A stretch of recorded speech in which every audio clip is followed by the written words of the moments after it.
জয় যিশু। আসুন আমরা প্রার্থনা করি।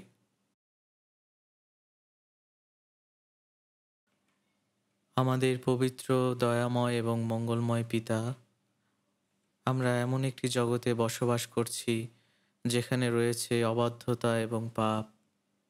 কিন্তু তুমি আমাদেরকে বাঁচিয়েছিলে এবং তুমি আমাদেরকে তোমার পবিত্র সন্তান করেছ এবং আমাদেরকে তোমার দেহরূপ মণ্ডলীর অংশ করেছ এবং তুমি আমাদেরকে সুযোগ করে দিয়েছ তোমার মণ্ডলীর পরিচর্যা করার, তোমার বাক্য থেকে শিখার এবং বাধ্যতায় জীবনযাপন করার। পিতা, সত্যি তোমাকে অনেক অনেক ধন্যবাদ জানাই তোমার ভালোবাসা এবং দয়ার জন্য। এবং আজকে তুমি আমাদেরকে তোমার পবিত্র রক্তে ধৌত করে এই পবিত্র সহভাগিতায় আমাদেরকে মিলিত করেছ, একত্রিত করেছ। পিতা, সত্যি তোমাকে ধন্যবাদ জানাই এই সুযোগের জন্য। এবং এই সময় তুমি আমাদেরকে সাহায্য করো যেন আমরা বুঝতে পারি কোনটি আমাদের জন্য ভালো, সঠিক এবং নিখুঁত। পিতা, তুমি আমাদেরকে বলবান করো যেন আমরা তোমার পথে চলতে পারি, আমরা যেন বাধ্যতায় জীবনযাপন করতে পারি। আমাদের মধ্যে যারা অসুস্থ রয়েছে তাদেরকে তুমি সুস্থ করো এবং যে সমস্ত ভাই বোনেরা অনেক কঠিন পরিস্থিতির মধ্য দিয়ে যাচ্ছে, অনেক যন্ত্রণা এবং দুঃখ কষ্টের মধ্য দিয়ে যাচ্ছে, আমরা সত্যি বিশ্বাস করি যে তুমি প্রত্যেকের বিষয় তুমি জানো। পিতা, তুমি তাদেরকে ধরে রাখো যেন তারা কখনো পড়ে না যায়। পিতা, তুমি তাদেরকে দয়া করো যেন তোমার উপরে তারা সবসময় নির্ভরশীল হতে পারে এবং তারা যেন সেই অনন্তকালীন স্বর্গের প্রত্যাশা নিয়ে এগিয়ে যেতে পারে। এবং এই সময় আমাদের রিট্রিট সেন্টারে সুসমাচার প্রচারিত হচ্ছে। পিতা, এই সময় আমন্ত্রিত প্রত্যেকটি হারানো আত্মাকে তোমার কাছে রাখছি। তুমি তাদেরকে দয়া করো, অনুগ্রহ দান করো যেন তারা প্রত্যেকেই পরিত্রাণ পায়, যেন একটি আত্মাও হারিয়ে না যায়। এবং সেই সমস্ত পাস্টরদের জন্য প্রার্থনা চাই যারা প্রচার করছে এবং যারা কাউন্সেলিং করছে।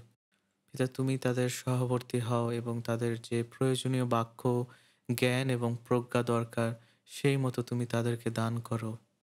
এবং সেই সাথে যে সমস্ত ব্রাদার সিস্টাররা পরিচর্যা দিচ্ছে তাদেরকে তুমি বলবান করো, শক্তিশালী করো।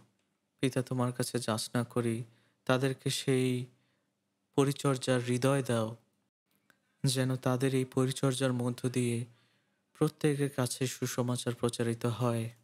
তাদেরকে দয়া করো যেন তারা এক মনে, এক উদ্দেশ্যে তোমার পরিচর্যা করতে পারে। পিতা, প্রার্থনা চাই যেন এই রিট্রিটটি কোনো রকম বাধা বিঘ্নতা ছাড়াই এটি সম্পন্ন হতে পারে, যেন এই সমস্ত কিছুর মধ্য দিয়ে তোমার গৌরব এবং প্রশংসা হয়।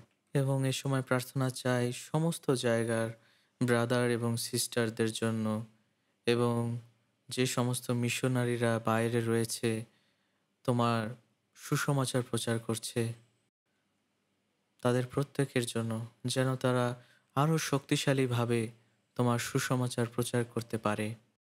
আমাদের শুরু থেকে শেষ পর্যন্ত সমস্ত কিছু তোমার হস্তের নিচে রাখছি। এই প্রার্থনা প্রভু যীশু খ্রিস্টের নামে চাই, আমেন। আসুন আমরা বাইবেল খুলি। যিশায় 22 অধ্যায় 15 পদ। যিশায় 22 অধ্যায় 15 পদ। যিশায় 22 অধ্যায় 15 থেকে 25 পদ। প্রভু বাহিনীগণের সদাপ্রভু এই কথা কহেন, তুমি ওই কোষাধ্যক্ষের নিকটে অর্থাৎ বাটির অধ্যক্ষ শিবনের নিকটে গিয়া তাহাকে বলো, এখানে তোমার কি? এখানে তোমার কেই বা আছে যে তুমি আপনার জন্য এখানে কবর খনন করিয়াছ? এত উচ্চ স্থানে আপনার কবর খনন করিয়াছে, আপনার নিমিত্ত শৈলে আগার খনন করিয়াছে। হে বীর, দেখো সদাপ্রভু তোমাকে ছুড়িয়া ফেলিবেন, তিনি দৃঢ়রূপে তোমাকে ধরিবেন। তিনি ভাটার ন্যায় তোমাকে নিশ্চয় ঘুরাইয়া প্রশস্ত দেশে নিক্ষেপ করিবেন। সেই স্থানে তুমি মরিবে এবং সেই স্থানে তোমার প্রতাপরথ সকল থাকিবে। তুমি আপন প্রভুর কুল কলঙ্ক মাত্র।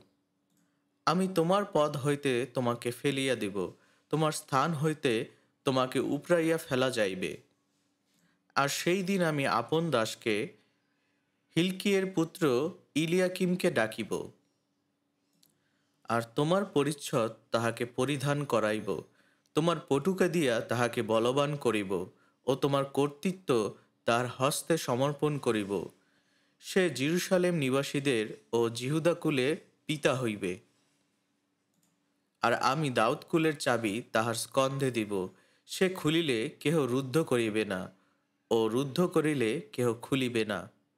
যেমন লোকে দৃঢ় স্থানে গোজবদ্ধ করে, তেমনি তাহাকে বদ্ধ করিব। সে আপন পিতৃকুলের প্রতাপ সিংহাসন স্বরূপ হইবে। আর তাহার পিতৃকুলের সমস্ত গৌরব সন্তান সন্ততি ও পানপাত্র অবধি কূপা পর্যন্ত সমস্ত ক্ষুদ্র পাত্র ওই গোজে ঝুলানো যাইবে। বাহিনীগুলোর সদাপ্রভু কহেন, যে গোজ দৃঢ়স্থানে বদ্ধ ছিল, তাহা সেই দিন সরিয়া যাইবে, তাহা ছিন্ন হইয়া পতিত হইবে, ও যে ভার তাহার উপরে ছিল তাহা উচ্ছিন্ন হইবে, কারণ সদাপ্রভু এই কথা বলিয়াছে। এই পর্যন্তই আমরা পড়ব। আজকের সারমনের টাইটেলটি হল ঈশ্বরের অনুগ্রহের উত্তম তত্ত্বাবধায়ক হওয়ার বিষয়ে শিবন ও ইলিয়াকিমের কাছ থেকে শিক্ষা। আমার মনে হয় আমার যতগুলো সারমন রয়েছে তার মধ্যে এই সারমনের টাইটেলটি সবচেয়ে লম্বা। তো এই কারণে আমি আসলে চিন্তা করছিলাম যে এই টাইটেলটি আমি রাখবো কি রাখবো না, কিন্তু পরবর্তীতে আমি বুঝতে পারলাম যে এই টাইটেলটি রাখার এটি উদ্দেশ্য যাতে করে এই সারমনের সম্পূর্ণ বিষয়বস্তুটা আমরা বুঝতে পারি। কিন্তু হয়তোবা আমাদের জন্য মনে রাখার ক্ষেত্রে এটি একটু কষ্টসাধ্য। এই কারণে আমি আপনাদের কাছে ক্ষমা চাই। চলুন এটাকে আরও শর্ট করে বলার চেষ্টা করি। উত্তম তত্ত্বাবধায়ক হওয়ার বিষয়ে শিবন ও ইলিয়াকিমের কাছ থেকে শিক্ষা। আমরা যিশায়া 22 অধ্যায় 15 পদে দেখেছি যে একজন ব্যক্তির কথা বলা হয়েছে, তার নাম শিবন, এবং 20 পদে আরেকজন ব্যক্তির কথা বলা হয়েছে, তার নাম হলো ইলিয়াকিম। এই দুইজন ব্যক্তি তখনকার সময় রাজা হিজকিয়ের তত্ত্বাবধানের জন্য রাজপরিবারে নিযুক্ত ছিলেন। তারা মূলত ছিলেন সমস্ত দেশের কোষাধ্যক্ষ হিসেবে রাজপরিবারের ঊর্ধ্বতন কর্মকর্তা, এবং এই দুইজন ব্যক্তি অনেক বেশি দক্ষ এবং অভিজ্ঞ লোক ছিলেন। কিন্তু এই দুইজন ব্যক্তি ভিন্ন ভিন্ন উদ্দেশ্যে ভিন্ন ভিন্নভাবে তাদের দক্ষতা এবং তালন্তকে কাজে লাগিয়েছিল। শিবন তার দক্ষতা এবং তার ট্যালেন্টগুলো সে তার নিজের জন্য ব্যবহার করেছিল, আর এই কারণে ঈশ্বর তার বিচার করেছিলেন এবং তাকে শাস্তি দিয়েছিলেন। অপরদিকে ইলিয়াকিমেরও একই পরিমাণ দক্ষতা এবং তালন্ত ছিল, কিন্তু তিনি এটা নিজের জন্য ব্যবহার করেননি।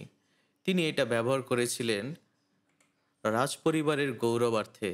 আর তাই তিনি এমন একজন ব্যক্তি ছিলেন যিনি তার নিজের দায়িত্ব সম্পর্কে খুবই বিশ্বস্ত ছিলেন, এবং তাই তার এই কাজের জন্য তিনি অনেক মানুষকে উত্তম রূপে উদ্বুদ্ধ করতে পেরেছিলেন। তাই আমাদের জন্য, যারা আমরা নতুন জন্ম পেয়েছি, যারা আমরা ঈশ্বরের গৃহে রয়েছি, ঈশ্বর তিনি আমাদেরকে উত্তম তত্ত্বাবধায়ক হিসেবে তার রাজপরিবারে নিযুক্ত করেছেন। আসুন আমরা প্রথম পিতর 4 অধ্যায় 10 পদ দেখি। প্রথম পিতর 4 অধ্যায় 10 পদ।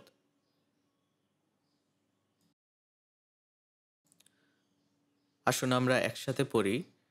তোমরা যে যেমন অনুগ্রহ দান পাইয়াছ, তদনুসারে ঈশ্বরের বহুবিধ অনুগ্রহ ধনের উত্তম অধ্যক্ষের মতো পরস্পর পরিচর্যা করো। এখানে বলা হয়েছে আমরা প্রত্যেকেই ঈশ্বরের সেই অনুগ্রহ দান পেয়েছি। ঠিক যেমনটা সূর্য থেকে এই পৃথিবীতে আলো আসে এবং আকাশ থেকে বৃষ্টি ঝরে পড়ে, তাই এটা খুবই স্বাভাবিক বিষয় যে সমস্ত কিছু, যা কিছু আমাদের রয়েছে, সমস্ত কিছুই ঈশ্বরের কাছ থেকেই এসেছে। আমাদের জীবনে আসলে এমন কোনো কিছু নেই যেটা শুধুমাত্র আমাদের, যেটা ঈশ্বরের কাছ থেকে আসেনি। প্রত্যেকটি জিনিসই ঈশ্বরের কাছ থেকেই এসেছে। প্রথম করিন্থীয় 4 অধ্যায় 7 পদে লেখা আছে, আর যাহা না পাইয়াছ এমনই বা তোমার কি আছে, আর যখন পাইয়াছ তখন যেন পাও নাই এরূপ শ্লাঘা কেন করিতেছ? তাই সমস্ত কিছুই, যা কিছু আমাদের রয়েছে, সমস্ত কিছুই ঈশ্বরের কাছ থেকেই এসেছে। এবং আমাদের এই বিশ্বাসও ঈশ্বরের কাছ থেকেই এসেছে। এবং যেটা আমরা স্বর্গে যাওয়ার নিশ্চয়তা পেয়েছি, সেটাও ঈশ্বরের কাছ থেকে এসেছে। যে অনন্ত জীবন আমরা পেয়েছি, তাও ঈশ্বরের কাছ থেকে এসেছে। আমাদের শরীর, আমাদের হৃদয়, আমাদের স্বাস্থ্য, সমস্ত কিছুই ঈশ্বরের কাছ থেকেই এসেছে। এবং যে সময় আপনার কাছে রয়েছে, সেই সময়টিও ঈশ্বরের কাছ থেকে এসেছে। যে অর্থ আপনার কাছে রয়েছে, সেই অর্থ ঈশ্বরের কাছ থেকেই এসেছে। এবং যে মণ্ডলীতে আমরা রয়েছি, যে দায়িত্ব ঈশ্বর আমাদেরকে দিয়েছেন, সমস্ত কিছুই ঈশ্বরের কাছ থেকেই এসেছে। আপনার পরিবার, আপনি এবং আপনার বাড়ি, সমস্ত কিছু, আপনার সন্তান ঈশ্বরের কাছ থেকে এসেছে। তাই এই বিষয়টি অবশ্যই আমরা মনে রাখবো যে আমরা প্রত্যেকেই তার অনুগ্রহ দান পেয়েছি। ঈশ্বর তিনি আমাদেরকে সমস্ত কিছু দিয়েছেন, এবং আমরা যারা পরিত্রাণ পেয়েছি, ঈশ্বরের কাছ থেকে আমাদের যা যা পাওয়ার কথা ছিল, সমস্ত কিছুই আমরা পেয়েছি। সুতরাং আমরা প্রত্যেকেই ঈশ্বরের একজন অধ্যক্ষ। কারণ যখনই আমরা খ্রিস্টিয়ান হয়েছি, তখনই আমরা ঈশ্বরের অধ্যক্ষ রূপে নিযুক্ত হয়েছি।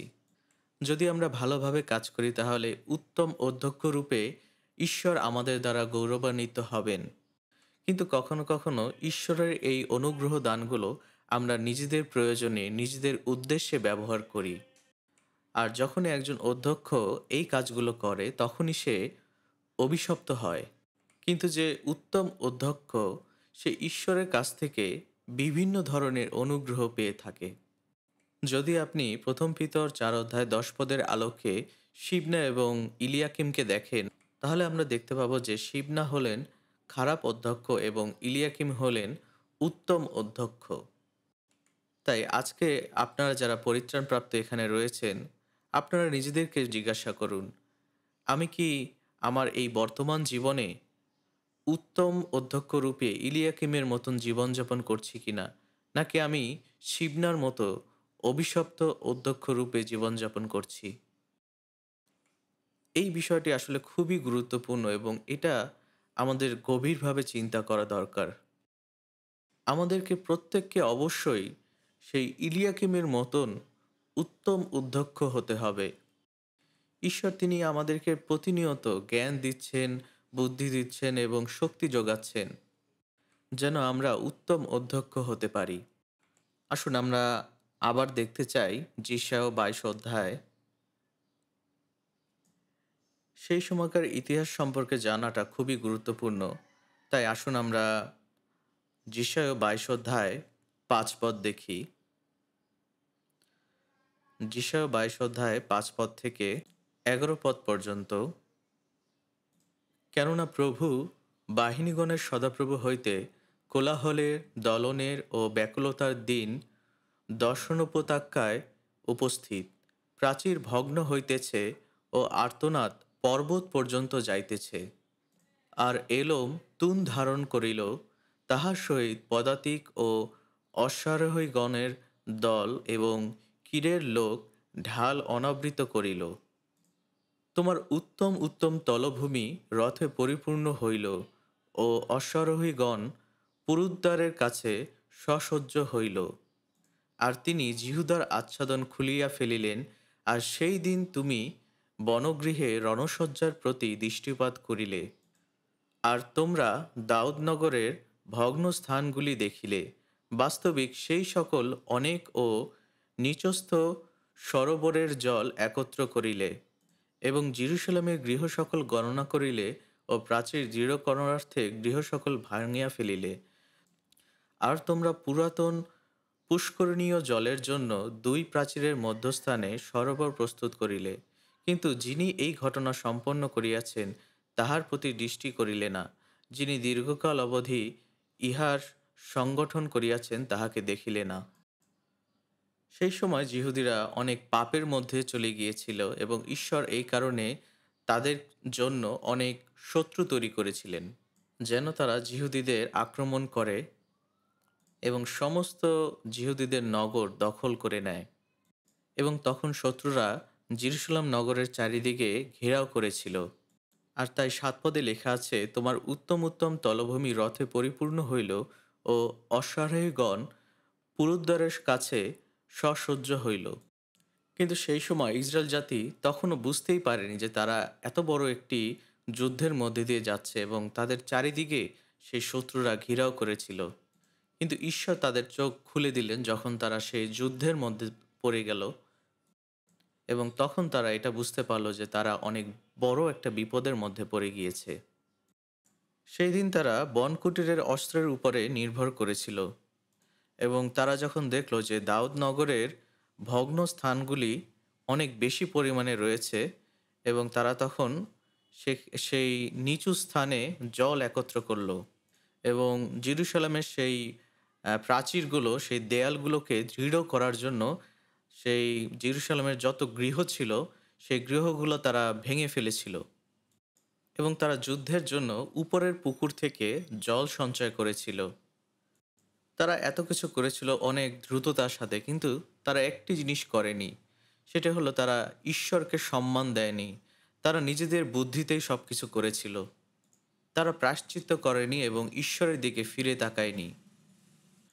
তারা সেই যুদ্ধ করার জন্য অনেক প্রস্তুতি নিয়েছিল, কিন্তু তারা একটা জিনিসই করেনি, সেটি হলো সবচেয়ে গুরুত্বপূর্ণ বিষয়, তারা ঈশ্বরকে সম্মান দেয়নি। তারা ঈশ্বরের উপর নির্ভর করেনি, ঈশ্বরের উপরে তারা বিশ্বাস স্থাপন করেনি। এমনকি তারা আরও খারাপ একটি কাজ করেছিল। তাদের এই বিপদের দিনে, তাদের এই যুদ্ধের সময় তারা ভোজন পান করেছিল। যদি আমরা 12 এবং 13 পদ দেখি, আর সেই দিন প্রভু বাহিনীগণের সদাপ্রভু রোদন, বিলাপ, মস্তক মুণ্ডন ও কোটি দেশে চটবন্ধন ঘোষণা করিলেন। কিন্তু দেখো, আমোদ প্রবোধ, বলদঘাতন ও মেষ হনন, মাংস ভক্ষণ ও দ্রাক্ষারস পান, আইসো আমরা ভোজন পান করি, কেননা কল্ল মরিব। আর 14 পদ আসুন আমরা একসাথে পড়ি। আর আমার কর্ণগোচরে বাহিনীগণের সদাপ্রভু আপনাকে প্রকাশ করিলেন, সত্যই মরণকাল পর্যন্ত তোমাদের এই অপরাধের প্রায়শ্চিত্ত করা যাইবে না, ইহা প্রভু বাহিনীগণের সদাপ্রভু কহেন। জেরুসালেম রাজ্য ধীরে ধীরে ধ্বংসের পথে যাচ্ছিল, সমস্ত কিছু শেষের দিকে চলে যাচ্ছিল। ঠিক সেই সময় ঈশ্বর তাদেরকে বলেছিলেন যে তোমরা অনুতপ্ত হও। কিন্তু সেই সময় যখন তাদের অনুতপ্ত হওয়ার কথা, তখন তারা কি করেছিল? তারা একটিবারের জন্য ঈশ্বরের সাক্ষাতে নিজেদের জীবনের দিকে তাকায়নি, বরঞ্চ তারা কি করেছিল? ভোজন পান করেছিল, আমোদ প্রমোদ করেছিল, এবং তারা দ্রাক্ষারস পান করেছিল। তারা এটা বলেছিল যে আসো আমরা ভোজন পান করি, কারণ আগামীকালই আমরা হয়তোবা মারা যাব। তারা এটা মনে করেছিল যে যেহেতু আমরা সকলেই মারা যাব এবং এই জেরুসালেম এবং সমস্ত শহর ধ্বংস হয়ে যাবে এবং আমাদের আসলে কোনো শক্তি নেই এর বিরুদ্ধে রুখে দাঁড়ানোর, তাই যেহেতু আমরা সকলেই মারা যাব, তাই আসো আমরা ভোজন পান করি, আনন্দ করি এবং বিবাহ করি। তখন ঈশ্বর তাদেরকে তাদের এই পাপের জন্য বলেছিলেন, মরণকাল পর্যন্ত তোমাদের এই অপরাধের প্রায়শ্চিত্ত করা যাইবে না, ইহা প্রভু সদাপ্রভু কহেন। এর অর্থ কি? আপনি কি প্রায়শ্চিত্ত করার মধ্য দিয়ে নরক থেকে উদ্ধার পেতে পারেন? যদি তাদের মৃত্যুর আগে পাপের প্রায়শ্চিত্ত করা না হয়, তাহলে তারা নরকেই চলে যাবে। জেরুসালেম রাজ্য যখন ধ্বংসের পথে, যখন সমস্ত কিছু শেষ হয়ে যাচ্ছিল, ঠিক সেই সময় জিহুদীদের আসলে চেতনা হওয়ার দরকার ছিল। কিন্তু তার বদলে তারা এইভাবে জীবনযাপন করা শুরু করলো যে আসো আমরা ভোজন পান করি, কারণ আমরা আগামীকালই মারা যাব। এবং জেরুসালেম রাজ্যের এই বিপর্যস্ত সময়ে দুইজন ব্যক্তির উপরে অনেক গুরুত্বপূর্ণ কিছু দায়িত্ব ছিল।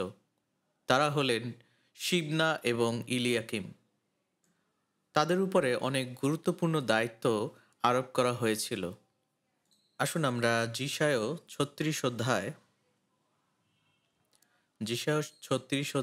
1-3 পদ দেখি। হিজকিয় রাজার 14 বৎসরে অসুররাজ সনহেরিব জিহুদার প্রাচীর বিস্তৃত সমস্ত নগরের বিরুদ্ধে আসিয়া সেই সকল হস্তগত করিতে লাগিলেন। পরে অসুরের রাজা লাখিস হইতে রবশাকিকে বৃহৎ সৈন্যদলের সহিত জেরুসালেমে হিজকিয় রাজার কাছে প্রেরণ করিলেন।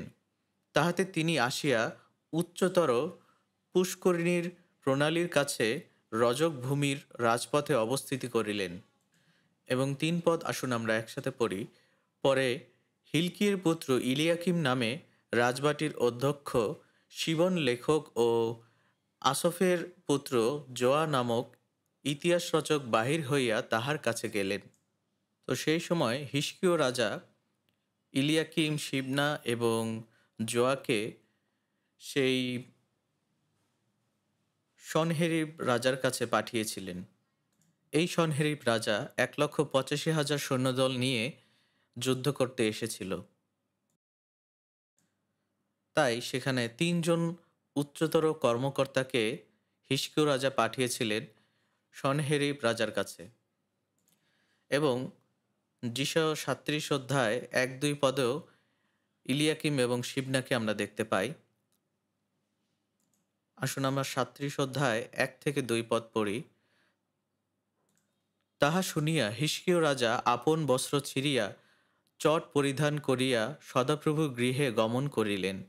আর রাজবাটির অধ্যক্ষ ইলিয়াকিমকে ও শিবন লেখককে এবং যাজকদের প্রাচীন বর্গকে চট পরিধান করাইয়া আমোসের পুত্র যিশায় ভাববাদীর নিকটে পাঠাইয়া দিলেন।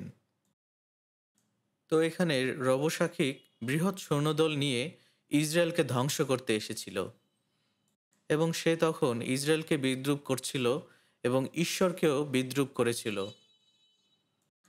আমরা যদি যিশায় 36-18-20 পদ দেখি, সদাপ্রভু আমাদিগকে উদ্ধার করিবেন এই বলিয়া যেন হিজকিয় তোমাদিগকে না ভুলায়। জাতিগণের দেবতা কি কেহ অসুর রাজের হস্ত হইতে আপন আপন দেশ রক্ষা করিয়াছে? হোমাতের ও অর্পদের দেবগণ কোথায়? সর্পবয়েমের দেবগণ কোথায়? উহারা কি আমার হস্ত হইতে সমরিয়াকে রক্ষা করিয়াছে? ভিন্ন ভিন্ন দেশের সমস্ত দেবতার মধ্যে কোন দেবতাগণ আমার হস্ত হইতে আপনাদের দেশ উদ্ধার করিয়াছে? তবে সদাপ্রভু আমার হস্ত হইতে জেরুসালেমকে উদ্ধার করিবেন, ইহা কি সম্ভব? রবশাকিক যখন এইভাবে ঈশ্বরের বিদ্রূপ ও ঠাট্টা করছিল, তখন এই কথা শুনে হিজকিয় রাজা তার বস্ত্র ছিঁড়ে ফেলেছিলেন। আর তখন রাজবাটির অধ্যক্ষ ইলিয়াকিমকে ও শিবন লেখককে এবং যাজকদের প্রাচীনবর্গকে চট পরিধান করতে বলা হলো, যেন ঈশ্বরের সাহায্য তারা যাচনা করে।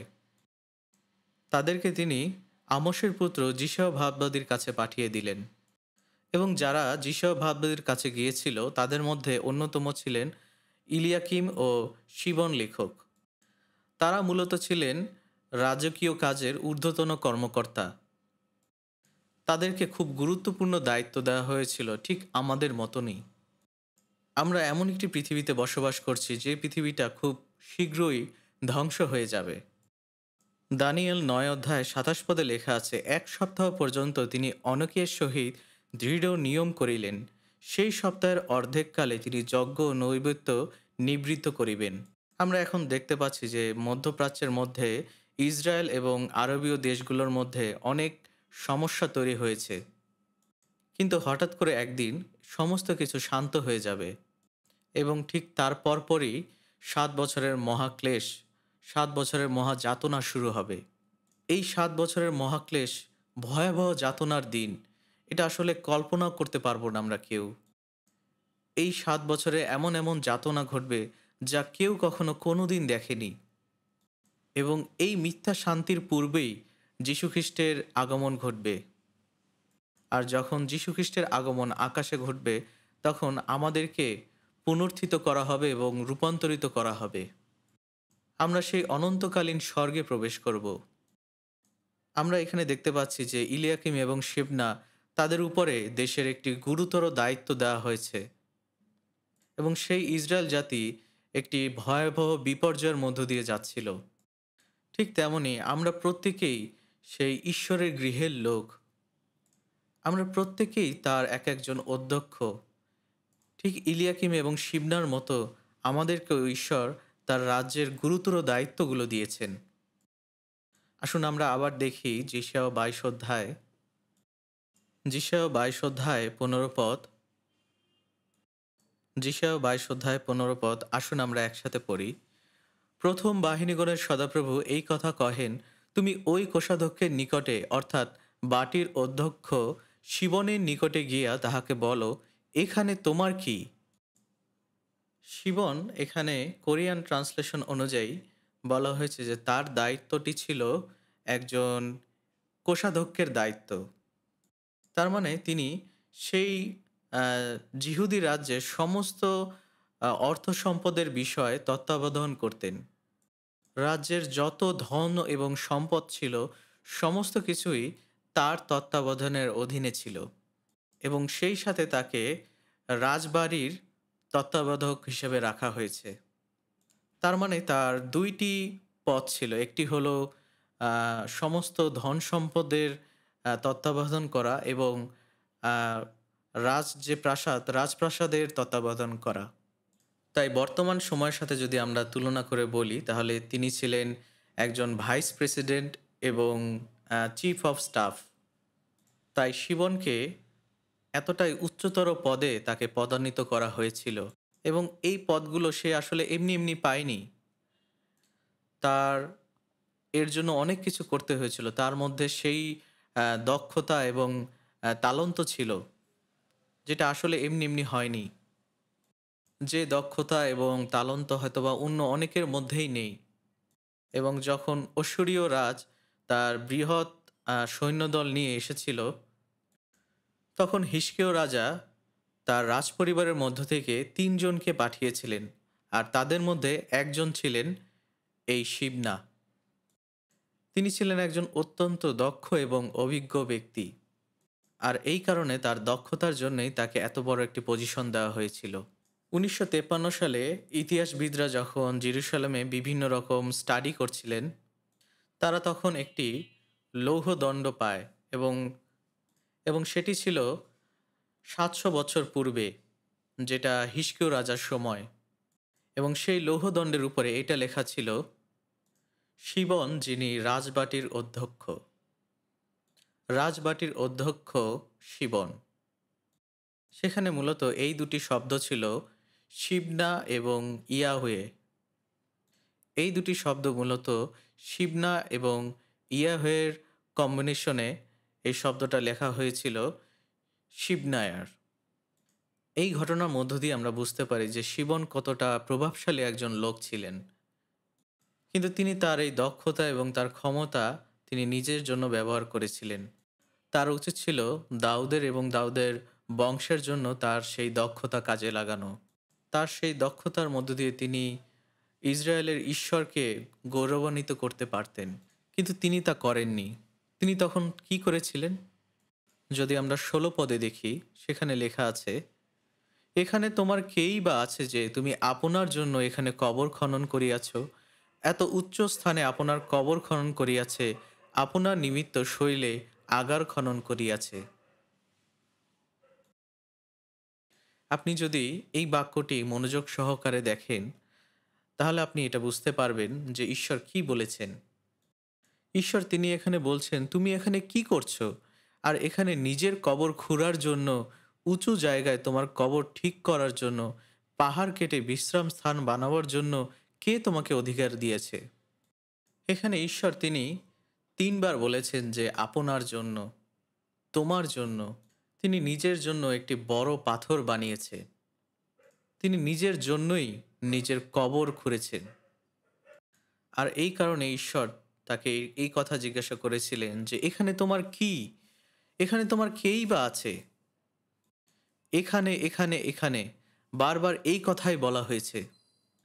এবং এই বাক্য থেকে আমরা এটা বুঝতে পারছি যে এখানে এমন একটি জায়গার কথা বলা হয়েছে যেটা আসলে রাজপরিবারের রাজাদের জন্য রাজকীয় কবর প্রস্তুত করা হয়েছিল। এটা হলো সেই জায়গা যেখানে রাজাদেরকে কবর দেওয়া হয়। কিন্তু শিবন তিনি এখানে তার সেই ক্ষমতা খাটিয়ে সেইখানে তিনি তার কবর খুঁড়েছিলেন। যদিও তিনি আসলে রাজপরিবারের অংশ ছিলেন না, এবং তিনি যে শুধু তার নিজের জন্য কবর খুঁড়েছিলেন তা নয়, তার মধ্যে ছিল অনেক বেশি গর্ব এবং অহংকার। তাই আমরা এখানে শিবনার দুইটি ভুল আমরা দেখতে পাই। প্রথমটি হলো তিনি তার ক্ষমতার বাইরে তিনি হস্তক্ষেপ করেছিলেন, এবং আরেকটি বিষয়, তিনি এত বড় একজন ঊর্ধ্বতন কর্মকর্তা হয়েও তিনি আসলে জানতেন না যে তার সঠিক কাজগুলো কোনটি, তার দায়িত্বশীলতা কোথায়, এবং তাকে অবশ্যই কি কি করা উচিত। তাই তিনি তখন এই কাজটি করেছিলেন যে তিনি তার নিজের জন্য একটি কবর তৈরি করেছিলেন, সেই রাজকীয় কবরে। তিনি আসলে কে যে এই কাজটি করতে পারবে? তার আসলে এই ধরনের কাজ করার কোনো অধিকার নেই। কিন্তু তবুও তিনি তার ক্ষমতা এবং প্রভাব খাটিয়ে তিনি এই কাজটি করেছিলেন। এবং আপনি যদি বাইবেলের আরও অনেক জায়গায় দেখেন, অনেক লোকই তাদের ক্ষমতার বাইরে তারা অনেক কিছু করেছিলেন। যদি আমরা উদাহরণস্বরূপ কয়েকটি বিষয় দেখি, প্রথমে আমরা দেখতে চাই রাজা সলোমন, যিনি ইসরায়েলের প্রথম রাজা ছিলেন। প্রথম শমূয়েল ১৩ অধ্যায়ে লেখা আছে যে পলিস্টীয়রা ইসরায়েলের সাথে যুদ্ধ করার জন্য একত্রিত হয়েছিল, এবং ৩০,০০০ রথ, ৬,০০০ অশ্বারোহী এবং সমুদ্র তীরের বালুর মতো অসংখ্য লোক তারা ইসরায়েলের বিরুদ্ধে যুদ্ধ করতে এসেছিল। এবং ঈশ্বর তখন শমূয়েলের মধ্য দিয়ে শোলকে বলেছিলেন যে তুমি ৭ দিন অপেক্ষা করো, এবং এই ৭ দিনে তুমি কিছু করো না। কারণ তখন পলিস্টীয়দের বৃহৎ একটি সৈন্যদল ছিল।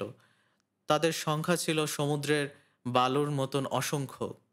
এবং ইসরায়েলরা যখন এটি দেখল, তারা তখন অনেক ভীত হলো এবং তারা ছিন্নভিন্ন হয়ে পালিয়ে যেতে শুরু করলো। যদিও শৌল তখন ৭ দিন অপেক্ষা করেছিল, কিন্তু শমূয়েলের আসার আগ পর্যন্ত তিনি অপেক্ষা করলেন না। তাই তিনি তখন কি করলেন, তিনি নিজেই সেই স্থানে হোমবলি এবং মঙ্গলার্থক বলি উৎসর্গ করলেন। আর ঠিক তখনই শমূয়েল উপস্থিত হলেন। এবং যখন শমূয়েল এসে দেখলেন যে সেই শৌল রাজা তিনি নিজেই হোমবলি উৎসর্গ করেছেন, তখন তিনি বললেন যে তুমি বোকার মতন একটি কাজ করলে। এবং তিনি তখন শৌল রাজাকে নিন্দা করলেন। কারণ হোমবলির কাজটি রাজাদের কাজ নয়, এটি হলো যাজক এবং পুরোহিতদের কাজ। তাই রাজা হিসেবে শৌল তার কর্তৃত্বের বাইরে, তার অধীনের বাইরে, তার ক্ষমতার বাইরে তিনি এই কাজটি করেছিলেন। আর এই কারণে শমূয়েল তখন বলেছিলেন যে তুমি অজ্ঞানের কর্ম করিয়াছ। কিন্তু যদিও তিনি এটি করেছিলেন, তারপরও ঈশ্বর তাকে সুযোগ দিয়েছিলেন। প্রথম শমূয়েল ১৫ অধ্যায় আমরা যদি দেখি যে সেখানে ঈশ্বর তাকে বলেছিলেন যে সমস্ত অমলেকীয়দের ধ্বংস করে দেওয়ার জন্য। কিন্তু তিনি তা করেননি। তিনি উত্তম উত্তম মেষ ও গরুর প্রতি ও পুষ্ট গোবৎস এবং মেষ শাবকগুলি তিনি বাঁচিয়ে রেখেছিলেন। আমরা যদি প্রথম শমূয়েল ১৫ অধ্যায় ১২ পদে দেখি যে শৌল তিনি নিজের জন্য একটি স্তম্ভ প্রস্তুত করেছিলেন। ঈশ্বর তাকে তার বিশ্বাস ফিরিয়ে আনার জন্য একটি সুযোগ দিয়েছিলেন, কিন্তু তিনি তা করেননি। তিনি তার সেই সুযোগকে নিজের জন্য ব্যবহার করেছিলেন। তিনি তার কাজের মধ্য দিয়ে ঈশ্বরের পরিবর্তে নিজেকে গৌরবান্বিত করার চেষ্টা করেছিলেন, এবং এই কারণেই তার রাজ্য তার কাছ থেকে কেড়ে নেওয়া হয়েছিল। আর এটি হলো তার কর্তৃত্বের বাইরে, তার ক্ষমতার বাইরে নিজেকে গৌরব করার জন্য যে কাজ করেছিলেন, সেই পাপের শাস্তি। এবং আমরা যদি দ্বিতীয় বংশাবলী ২৬ অধ্যায় দেখি, সেখানে দক্ষিণ জিহুদীদের ১০তম রাজা, রাজা উশিয়র কথা বলা হয়েছে। ঈশ্বর রাজা উশিয়কে সাহায্য করেছিলেন, এবং এই কারণে তিনি অনেক শক্তিশালী হয়ে গিয়েছিলেন। আর এই কারণে তার নাম মিশরের সীমা পর্যন্ত ছড়িয়ে গিয়েছিল। আর এইভাবে তিনি অনেক শক্তিশালী এবং প্রভাবশালী হয়ে গিয়েছিলেন। কিন্তু তারপরে তিনি কি করেছিলেন? তিনি অনেক বেশি শক্তিশালী হওয়ার কারণে তার মধ্যে অহংকার হয়ে গিয়েছিল। তিনি ঈশ্বরের মন্দিরে গিয়ে তিনি এমন কিছু কাজ করেছিলেন যেটা তার করার কথা ছিল না। তিনি ধূপবেদীর উপরে ধূপ জ্বালাতে সদাপ্রভুর মন্দিরে প্রবেশ করেছিলেন। তখন সেখানে ৮০ জন যাজক ছিলেন এবং তারা এটা বলছিলেন যে, হে রাজন, আপনি এটা করতে পারেন না, এটা আপনার অধিকারে নেই। আর সেই সময় উশীয় রাজা তাদের উপরে রাগান্বিত হলেন। আর এই কারণে ঈশ্বর তখন সাথে সাথে তাকে কুষ্ঠরোগ দিয়ে দিলেন। আর তখন এই কারণে তাকে সেখান থেকে দূর করে দেওয়া হলো এবং এই কারণে তাকে তখন তার গৃহ থেকে বের করে দেওয়া হয়েছিল এবং তিনি আলাদা একটি গৃহে বসবাস করেছিলেন এবং মৃত্যুর আগ পর্যন্ত তাকে সেই কুষ্ঠরোগ নিয়েই মরতে হয়েছিল। তিনি আসলে তার অধিকারের বাইরে তিনি এই কাজটি করেছিলেন, কারণ তার মধ্যে অহংকার ছিল। গণনা পুস্তক ১৬ অধ্যায় কোরহ এবং তার দলের পাপের বিষয়ে বলা হয়েছে। তারা ছিল লেবীয় বংশের সন্তান। তাদেরকে একটি গুরুত্বপূর্ণ দায়িত্ব দেওয়া হয়েছিল মণ্ডলীর লোকদের এবং ঈশ্বরের পরিচর্যা করার জন্য। কিন্তু তারা তাদের পজিশনের বাইরে, তাদের অধিকারের বাইরে তারা গিয়েছিল এবং মসির বিরুদ্ধে, ঈশ্বরের বিরুদ্ধে তারা বিদ্রোহ করেছিল। এবং যখন কোরহ এবং তার সাথে ২৫০ জন নেতা মসির বিরুদ্ধে বিদ্রোহ ঘোষণা করল, তখন কি ঘটল? তখন পৃথিবীর মুখ খুলে গেল এবং কোরহ এবং তার পরিবারের সমস্ত লোক এবং তাদের সমস্ত কিছু গ্রাস করা হলো। এবং সেই সাথে যে ২৫০ জন লোক ধূপ উৎসর্গ করছিল, সদাপ্রভুর কাছ থেকে আগুন বের হয়ে এসে তাদেরকে পুড়িয়ে ফেলল। এবং এরপরে ঈশ্বর ইসরায়েলের ১২ জন বংশকে এই আজ্ঞা দিয়েছিলেন যে তারা যেন ১২টি যষ্ঠী নিয়ে আসে এবং পরদিন সকালে সেই সমস্ত যষ্ঠীর মধ্য থেকে হারনের যষ্ঠীতে মুকুল হয়েছিল এবং ফুল ফুটেছিল। ঈশ্বর কেন এই ব্যবস্থা তিনি করেছিলেন? কারণ তিনি একটি নিয়ম স্থির করেছিলেন যেন এই সমস্ত কিছু একটি নিয়মের মধ্যে, একটি ব্যবস্থার মধ্যে ঠিক থাকে, যেন প্রত্যেকটি মানুষ বুঝতে পারে যে তাদের অবস্থান আসলে কোথায়। আর এই বিষয়টি আসলে খুবই খুবই গুরুত্বপূর্ণ আমাদের জন্য, যেন আমরা আমাদের পদ, আমাদের পজিশন যেন আমরা ঠিক রাখি। প্রথম করিন্থীয় ৭ অধ্যায় ২৪ পদ। প্রথম করিন্থীয় ৭ অধ্যায় ২৪ পদ। আসুন আমরা একসাথে পড়ি। হে ভাতৃগণ, প্রত্যেকজন যে অবস্থায় আহত হইয়াছে সেই অবস্থায় ঈশ্বরের কাছে থাকুক।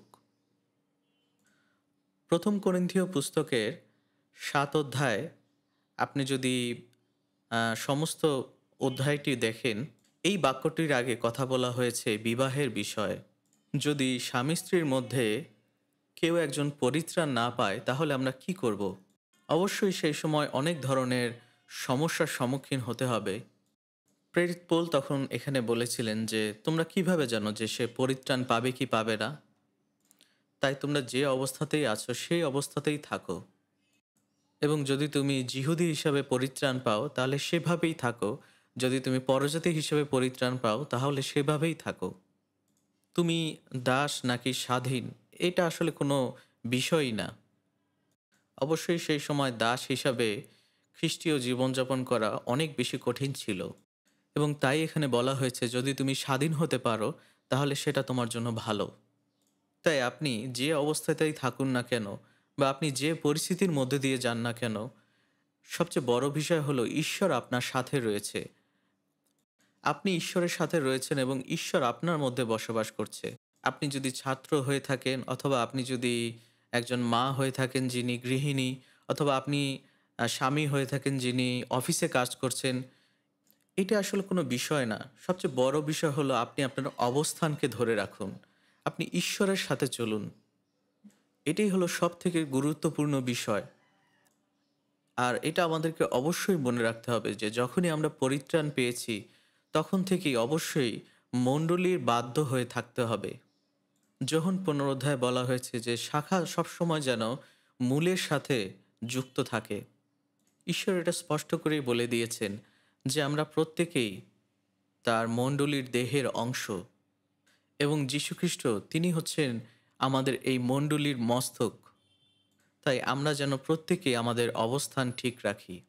আর এই কারণে যোহন ১৫ অধ্যায় ৩ পদে বলা হয়েছে, আমি তোমাদিগকে যে বাক্য বলিয়াছি তৎপর্যন্ত তোমরা এখন পরিষ্কৃত আছো।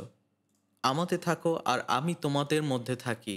শাখা যেমন আপনা হইতে ফল ধরিতে পারে না, দ্রাক্ষালতায় না থাকিলে পারে না, তদ্রূপ আমাতে না থাকিলে তোমরাও পারো না। আর তাই শাখার সাথে অবশ্যই দ্রাক্ষালতার সংযুক্ত থাকতে হবে, এবং ঠিক আমাদেরকেও অবশ্যই মণ্ডলীর সাথে যুক্ত থাকতে হবে। এবং এই কারণে তিনি বলেছিলেন, আমি দ্রাক্ষলতা তোমরা শাখা, যে আমাতে থাকে এবং যাহাতে আমি থাকি সেই ব্যক্তি প্রচুর ফলে ফলবান হয়, কেননা আমা ভিন্ন তোমরা কিছুই করিতে পারো না। আপনি যদি মণ্ডলী থেকে বিচ্ছিন্ন হয়ে যান, তাহলে আপনি কখনোই ঈশ্বরের সেই বাক্য পাবেন না। আমরা ঈশ্বরের কাছ থেকে কোনো সাহায্য পাবো না। যীশুখ্রিস্টকে ছাড়া, মণ্ডলীকে ছাড়া আমরা কিছুই করতে পারি না। তাই সর্বপ্রথম যে বিষয়টি হলো, আমাদেরকে অবশ্যই মণ্ডলীর সঙ্গে যুক্ত থাকতে হবে। আপনাকে যদি ঈশ্বর কোনো তালন্ত দিয়ে থাকে, কোনো দক্ষতা দিয়ে থাকেন অথবা কোনো পজিশন দিয়ে থাকেন, আপনাকে অবশ্যই তার বাইরে যাওয়া উচিত হবে না। আসুন আমরা দেখি ২ করিন্থীয় ১০ অধ্যায়, ২ করিন্থীয় ১০ অধ্যায় ১৩ পদ। আসুন আমরা একসাথে পড়ি।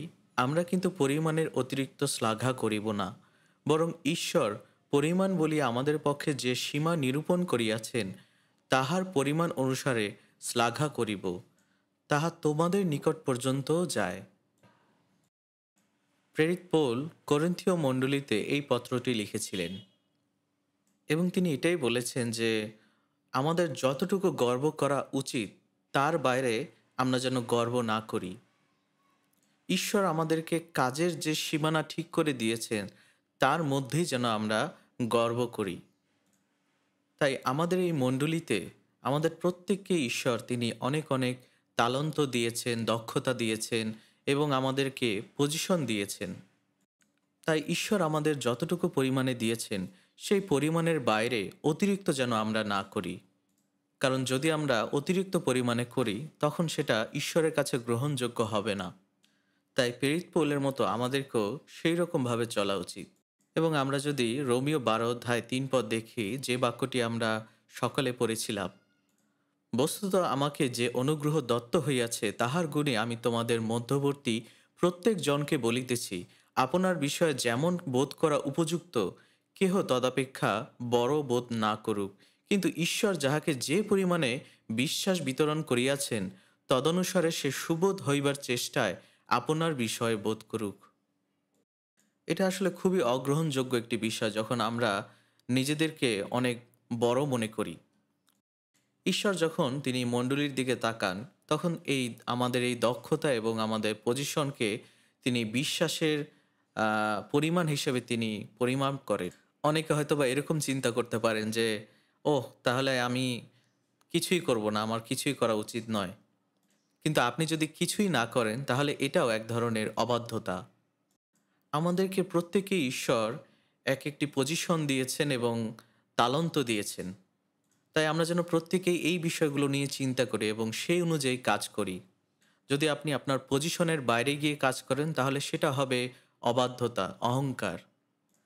তাই জীবনের জীবন থেকে আমরা যে শিক্ষাটা নিতে পারি সেটি হলো, আমরা যেন কখনোই আমাদের অবস্থানের বাইরে কাজ না করি, আমরা আমাদের অধিকারের বাইরে যেন আমরা কিছু না করি। এবং দ্বিতীয় যে বিষয়টি হলো, শিবনকে রাজ্যের সবচেয়ে গুরুত্বপূর্ণ দায়িত্ব দেওয়া হয়েছিল এবং তার এটা করা দরকার ছিল সে যেন বিশ্বস্তভাবে তার দায়িত্ব এবং কর্তব্যগুলো পালন করে। কিন্তু সে কি করেছিল? সে আসলে ভুলে গিয়েছিল তার সমস্ত দায়িত্ব এবং কর্তব্যের বিষয়। তাই আমাদের ক্ষেত্রেও তেমনই বিষয়। শিবনের প্রথম যে দায়িত্বটি ছিল তা হলো সমস্ত রাজ্যের তত্ত্বাবধান করা। আর তাই সমস্ত রাজ্যের তত্ত্বাবধান করার জন্য তাকে যে অবস্থানে রাখা হয়েছিল সেই অবস্থানে সেই ক্ষমতার ব্যবহার করা দরকার ছিল, এবং তাকে এটাও করা দরকার ছিল যেন সমস্ত জিহুদীদের মধ্যে বিশ্বাস্ততা আরও যেন বৃদ্ধি পায়। তাই তার দায়িত্ব এবং কর্তব্যগুলো অনেক বড় বড় ছিল। সে তার নিজের জন্য রাজকীয় কবর বানাচ্ছিল। সে আসলে নিজের নামকে বিখ্যাত করতে চেয়েছিল এবং তার মধ্যে ছিল লোভ এবং উচ্চাকাঙ্ক্ষা। ইসরায়েলের এত বিপর্যস্ত সময়েও তার এই কাজটি ছিল অনেক ঘৃণ্য একটি কাজ। তিনি তার ক্ষমতা এবং প্রভাবকে কাজে লাগিয়ে তার লোভ এবং উচ্চাকাঙ্ক্ষা পূরণ করেছিলেন। তিনি আসলে মূলত অন্য সমস্ত মানুষের মতো জাগতিক মানুষ ছিলেন এবং ইস্করিতীয় যিহুদা তেমন একজন লোক ছিলেন। তিনি যিশুর ১২ জন শিষ্যদের মধ্যে একজন ছিলেন এবং তার কাছে সমস্ত টাকার থলের হিসাব রাখা হয়েছিল। কিন্তু তিনি মূলত প্রভু যীশু খ্রিস্টের সঙ্গে ছিলেন তার লোভের জন্য এবং তার উচ্চাকাঙ্ক্ষার জন্য। আর এই কারণেই স্বভাবতই তিনি সেই টাকার থলি থেকে টাকা চুরি করতেন। আর তাই ইস্করিতীয় যিহুদার তার আসলে কোনো ধারণাই ছিল না যে তাকে ঈশ্বর কী পজিশনে রেখেছিলেন, কী অবস্থান ছিল এবং তার কী কর্তব্য ছিল। অপরদিকে আমরা বাইবেলে এরকম অনেক ব্যক্তিকেই দেখতে পাই যারা তাদের দায়িত্ব এবং কর্তব্যে বিশ্বস্ত ছিলেন। এবং প্রথম যে বিশ্বস্ত ব্যক্তিটির নাম আমাদের মনে আসে তিনি হলেন যোসেফ। আদিপুস্তক ৩৭ অধ্যায় ২ পদে লেখা আছে যে তখন যোসেফ অনেক যুবক ছিলেন এবং তিনি যুবক থাকা অবস্থাতেই ১৭ বছর বয়সে তাকে তার ভাইয়েরা বিক্রি করে দিয়েছিল এবং তখন যোসেফকে দাস করে নিয়ে তাকে সেই মিশর দেশে নিয়ে যাওয়া হলো এবং তিনি সেখানে সম্পূর্ণ বিদেশি একটি জায়গায় সেখানে তিনি পটিফরের গৃহে তিনি বিশ্বস্তভাবে কাজ করেছিলেন এবং তার সেই বিশ্বস্ততার জন্যই তাকে সমস্ত গৃহের এবং সমস্ত কিছুর দায়িত্ব দেওয়া হলো। কিন্তু এরপরে তাকে মিথ্যে দোষারোপ করা হলো এবং তার বিচার করা হলো এবং তাকে জেলে পাঠানো হলো। কিন্তু জেলে গিয়েও তার দায়িত্ব এবং বিশ্বস্ততা দেখে সেই জেলের প্রধান তাকে সমস্ত জেলের দায়িত্ব দিয়ে দিলেন এবং এরপরেই যোসেফকে সমস্ত মিশরের শাসনকর্তা করা হলো। এবং যখন তিনি সমস্ত মিশরের অধ্যক্ষ ছিলেন এবং ৭ বছরের সেই দুর্ভিক্ষ ছিল, ঠিক তার আগে ৭ বছরের যে সমস্ত অতিরিক্ত শস্য ছিল তার জন্য তিনি সমস্ত কিছু প্রস্তুত করে রেখেছিলেন। তাই যখন ৭ বছরের দুর্ভিক্ষ শুরু হলো তখন সঞ্চয় করে রাখা শস্যগুলো দিয়ে তিনি সেই দুর্ভিক্ষের অভাবগুলো মেটাতে শুরু করলেন। যোসেফের জীবনের দিকে যদি আমরা দেখি, তিনি তার যুবক বয়স থেকে শুরু করে বৃদ্ধ বয়স পর্যন্ত প্রত্যেকটি সময় তিনি একই রকমভাবে বিশ্বস্ত ছিলেন। তার জীবনে তিনি অনেক ধরনের পরিবেশ পরিস্থিতি এবং ঘাত প্রতিঘাতের মধ্য দিয়ে তাকে যেতে হয়েছিল, কিন্তু তিনি সমস্ত সময় তিনি বিশ্বস্তভাবে ছিলেন। তার পরিবেশ পরিস্থিতি পরিবর্তিত হোক বা না হোক, তিনি ঈশ্বরের কাছে সবসময় তার বিশ্বস্ততা দেখিয়েছিলেন এবং তাকে যে অবস্থান দেয়া হয়েছিল, যে পজিশনে তিনি ছিলেন, সেই পজিশন তিনি ধরে রেখেছিলেন। বাইবেলে অনেকে আমরা দেখতে পাই যে যারা যুবক বয়সে অনেক বিশ্বস্ত ছিলেন, কিন্তু যখন তারা ধীরে ধীরে তাদের বয়স বাড়ল, যাদেরকে যখন আরও অধিক দায়িত্ব এবং কর্তব্য দেয়া হলো, তখন তারা ঈশ্বরের কাছে বিশ্বস্ত থাকলো না। এবং কেউ কেউ এমন আছেন যে যাদেরকে কোনো পজিশন দেওয়া হয়নি বিধায় তারা ঈশ্বরের কাছে বিশ্বস্ত না। কিন্তু আপনাদের এটা মনে রাখতে হবে যে আপনাদের কোনো পজিশন দেওয়া হোক বা না হোক, আপনারা প্রত্যেককেই ঈশ্বরের গৃহের অধ্যক্ষ। আর এই কারণেই কিছু কিছু কাজ আপনাকে অবশ্যই অবশ্যই করতে হবে। আমরা যদি দানিয়েলের জীবন দেখি, দানিয়েলের তার যুবক বয়সে তার করণীয় কী ছিল? তার একটাই কাজ ছিল যে তার হৃদয়কে এবং তার বিশ্বাসকে রক্ষা করা। দানিয়েলকে তখন বাবিল সাম্রাজ্যের সময় তাকে জ্ঞানী পরামর্শদাতা হিসাবে নিযুক্ত করা হয়েছিল এবং যখন বাবিল সাম্রাজ্যের পতন হয় এবং পারস্য যখন বাবিল সাম্রাজ্যকে দখল করে নেয়, ঠিক সেই সময় পারস্য রাজা তাকে সেই রাজ্যের অধ্যক্ষ পদে নিযুক্ত করেছিলেন। এবং দানিয়েল তিনি তখন কি করেছিলেন? তিনি আসলে সমস্ত যুবকদের থেকে অনেক অনেক বেশি উত্তম ছিলেন। দানিয়েলের মধ্যে কোনো ধরনের কোনো ভুল ছিল না। দানিয়েল তার যুবক বয়স থেকে বৃদ্ধ বয়স পর্যন্ত, সেই বাবিল সাম্রাজ্য থেকে পারস্য সাম্রাজ্য পর্যন্ত তিনি সমস্ত সময় বিশ্বস্ত ছিলেন। তিনি এটা মনে করতেন যে ঈশ্বর তার সবসময় সঙ্গে রয়েছেন এবং এই কারণে তিনি সবসময় বিশ্বস্ত ছিলেন। এটাই হলো সত্যিকারের বিশ্বস্ততা। আমরা যদি শমূয়েলের জীবন দেখি, তিনি ছিলেন ইসরায়েলের শেষ বিচারক। শমূয়েল পুরোহিত বংশে জন্মগ্রহণ করেছিলেন এবং তিনি ছিলেন একজন পুরোহিত, এবং এই কারণে তিনি সমস্ত সময় পুরোহিত হিসাবে এবং বিচারক হিসাবে তার পরিচর্যার কাজ তিনি করেছিলেন। আপনি যদি প্রথম শমূয়েল ৭ অধ্যায় দেখেন, সেখানে আপনি দেখতে পাবেন যে শমূয়েল তিনি একই সাথে পুরোহিত এবং বিচারকের কাজ তিনি করেছিলেন। তিনি রাজ্যের বিভিন্ন শহরে শহরে তিনি ঘুরেছিলেন এবং ঈশ্বরের বাক্য প্রচার করেছিলেন, এবং সেই সমস্ত শহর তিনি শাসন করেছিলেন। কিন্তু যখন ঈশ্বর তিনি একজন রাজাকে নিযুক্ত করলেন, তখন তিনি তার সেই দায়িত্ব থেকে সরে গিয়েছিলেন, আর তাই তিনি বিচারক হিসাবে তার দায়িত্ব তিনি ছেড়ে দিয়েছিলেন। কিন্তু আপনি যদি প্রথম শমূয়েল ১২ অধ্যায় ২৩ পদে দেখেন, শমূয়েল সেখানে বলছেন, আর আমি যে তোমাদের জন্য প্রার্থনা করিতে বিরত হইয়া সদাপ্রভু বিরুদ্ধে পাপ করিব, তাহা দূরে থাকুক। আমি তোমাদিগকে উত্তম ও সরল পথ শিক্ষা দেব। শমূয়েল যদিও তিনি তার বিচারক পদ থেকে সরে গিয়েছিলেন, তবুও তিনি সমস্ত সময় ইসরায়েল জাতির জন্য প্রার্থনা করেছিলেন। তিনি ইসরায়েল জাতিদের ঈশ্বরের বাক্য সম্পর্কে শিক্ষা দিচ্ছিলেন। তিনি পুরোহিতের কাজ করছিলেন, এবং শমূয়েলই প্রথম যিনি শিষ্যত্বের সম্পর্কে শিক্ষা দিয়েছিলেন। আর এই কারণে আমাদের এমন একটি চার্চ প্রোগ্রাম রয়েছে যাকে আমরা বলি শমূয়েল স্কুল, কারণ শমূয়েলের সময় তিনি ভাববাদীদের শিষ্যত্বের বিষয় শিক্ষা দিয়েছিলেন। আর তাই শমূয়েল যখন বৃদ্ধ হলেন, তখনও তিনি তার ঈশ্বরপ্রাপ্ত দায়িত্ব এবং কর্তব্যের বিষয়ে বিশ্বস্ত ছিলেন। এবং সেই সাথে আমরা প্রেরিত পৌলের বিষয়েও একই কথা বলতে পারি। আমরা যদি প্রেরিত ২০ অধ্যায় ২৪ পদে দেখি, প্রেরিত পৌল তিনি এটা বলেছেন যে আমি নিজ প্রাণকে কিছুর মধ্যেই গণ্য করি না, এবং ঈশ্বরের অনুগ্রহের সুসমাচারের পক্ষে সাক্ষ্য দিবার যে পরিচর্যা পথ প্রভু যীশু হইতে পাইয়াছি, তাহা সমাপ্ত করিতে পারি। আর তাই প্রেরিত পৌল পরিত্রাণ পাওয়ার পর থেকে তিনি এক বিন্দু মাত্র তিনি বদলাননি। যখনই তিনি দামেস্কতে পরিত্রাণ পেলেন, তখন থেকেই তিনি সুসমাচার প্রচার করা শুরু করলেন। তাকে অনেকভাবে হত্যা করার চেষ্টা করা হয়েছিল, তাকে নির্যাতন করা হয়েছিল, কিন্তু তবুও তিনি সমস্ত কিছু উপেক্ষা করে তিনি ঈশ্বরের কাজ করেছিলেন। এবং এভাবে তিনি বিভিন্ন জায়গায় মিশনারি হিসাবে গিয়েছিলেন, এবং সেই সমস্ত জায়গায় তিনি মণ্ডলী স্থাপন করেছিলেন, এবং তার মৃত্যুর আগ পর্যন্ত তিনি তার দায়িত্ব এবং কর্তব্য তিনি পালন করেছিলেন। আর তাই ২ তিমথিও ৪ অধ্যায় ৭ পদে তিনি বলেছেন, আমি উত্তম যুদ্ধে প্রাণপণ করিয়াছি, নিরূপিত পথে শেষ পর্যন্ত দৌড়াইয়াছি, বিশ্বাস রক্ষা করিয়াছি। তিনি শুধুমাত্র একটি যুদ্ধ করেছিলেন তা নয়, তিনি একের পর এক যুদ্ধ করেছিলেন, যতক্ষণ না তার জীবনের শেষ যাত্রা সমাপ্ত হয়েছিল। তাই তার পরিত্রাণ পাওয়ার পরে এবং তার শেষ পর্যন্ত তিনি তার বিশ্বস্ততা ধরে রেখেছিলেন। এটাই হলো সত্যিকারের বিশ্বস্ততা। তাই শিবনের মতন অনেকেই রয়েছেন যারা তাদের অধিকারের বাইরে গিয়ে কাজ করে, তাদের দায়িত্ব কর্তব্য সম্পর্কে তারা ভুলে যায়। আর এমন কিছু লোক রয়েছে যারা তাদের কাজের প্রতি অত্যন্ত বিশ্বস্ত।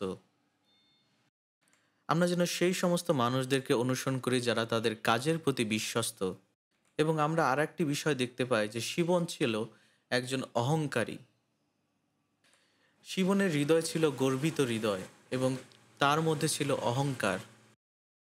আসুন আমরা আরেকটি বার যিশায় ২২ অধ্যায় দেখি। যিশায় ২২ অধ্যায়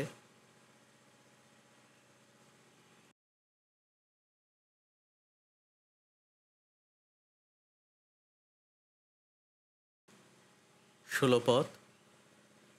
যিশায় ২২ অধ্যায় ১৬ পদ।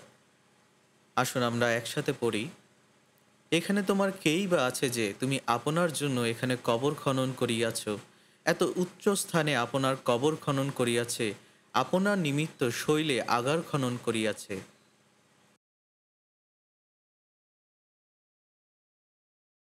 এই ধরনের চারিত্রিক বৈশিষ্ট্য, অহংকারের বিভিন্ন ধরনের চারিত্রিক বৈশিষ্ট্য রয়েছে, এবং তাই প্রধান হিসাবে তার মধ্যে যে চিন্তাটি ছিল তা হলো নিজেকে নিয়ে চিন্তা। আমরা যদি এই বাক্যে দেখি, এখানে লেখা আছে, এখানে তোমার কি, এখানে তোমার কেই বা আছে। অহংকারী হৃদয়ের প্রথম বৈশিষ্ট্য হলো সে সবসময় নিজেকে নিয়ে চিন্তা করে, নিজের বিষয়গুলো নিয়ে সে ভাবে। এবং এই সমস্ত অহংকারের বৈশিষ্ট্যগুলো শয়তানের মধ্যে রয়েছে। শয়তানের চারিত্রিক বৈশিষ্ট্য কি? শয়তান হলো আত্মকেন্দ্রিক, আর তাই যাদের হৃদয় অহংকারে পরিপূর্ণ তারা হলো মূলত আত্মকেন্দ্রিক। আসুন আমরা যিশায় 14 অধ্যায় দেখি। যিশায় 14 অধ্যায় 12 পদ। যিশায় 14 অধ্যায় 12 পদ। আসুন আমরা একসাথে পড়ি। হে প্রভাতী তারা উষানন্দন, তুমি তো স্বর্গভ্রষ্ট হইয়াছ। হে জাতিগণের নিপাতনকারী, তুমি ছিন্ন ও ভূপাতিত হইয়াছ। তুমি মনে মনে বলিয়াছিলে, আমি স্বর্গারোহণ করিব, ঈশ্বরের নক্ষত্রগণের ঊর্ধ্বে আমার সিংহাসন উন্নত করিব, সমাগম পর্বতে উত্তর দিকের প্রান্তে উপবিষ্ট হইব। আমি মেঘস্বরূপ উচ্চস্থলীর উপরে উঠিব, আমি পরাৎপরের তুল্য হইব। তোমাকে তো নামানো যাইবে পাতালে, গর্তের গভীরতম তলে। তাহলে এখানে আমরা শয়তানের কি কি চারিত্রিক বৈশিষ্ট্যগুলো দেখতে পাই? আসুন আমরা এই বিষয়গুলো নিয়ে ভালোভাবে চিন্তা করি।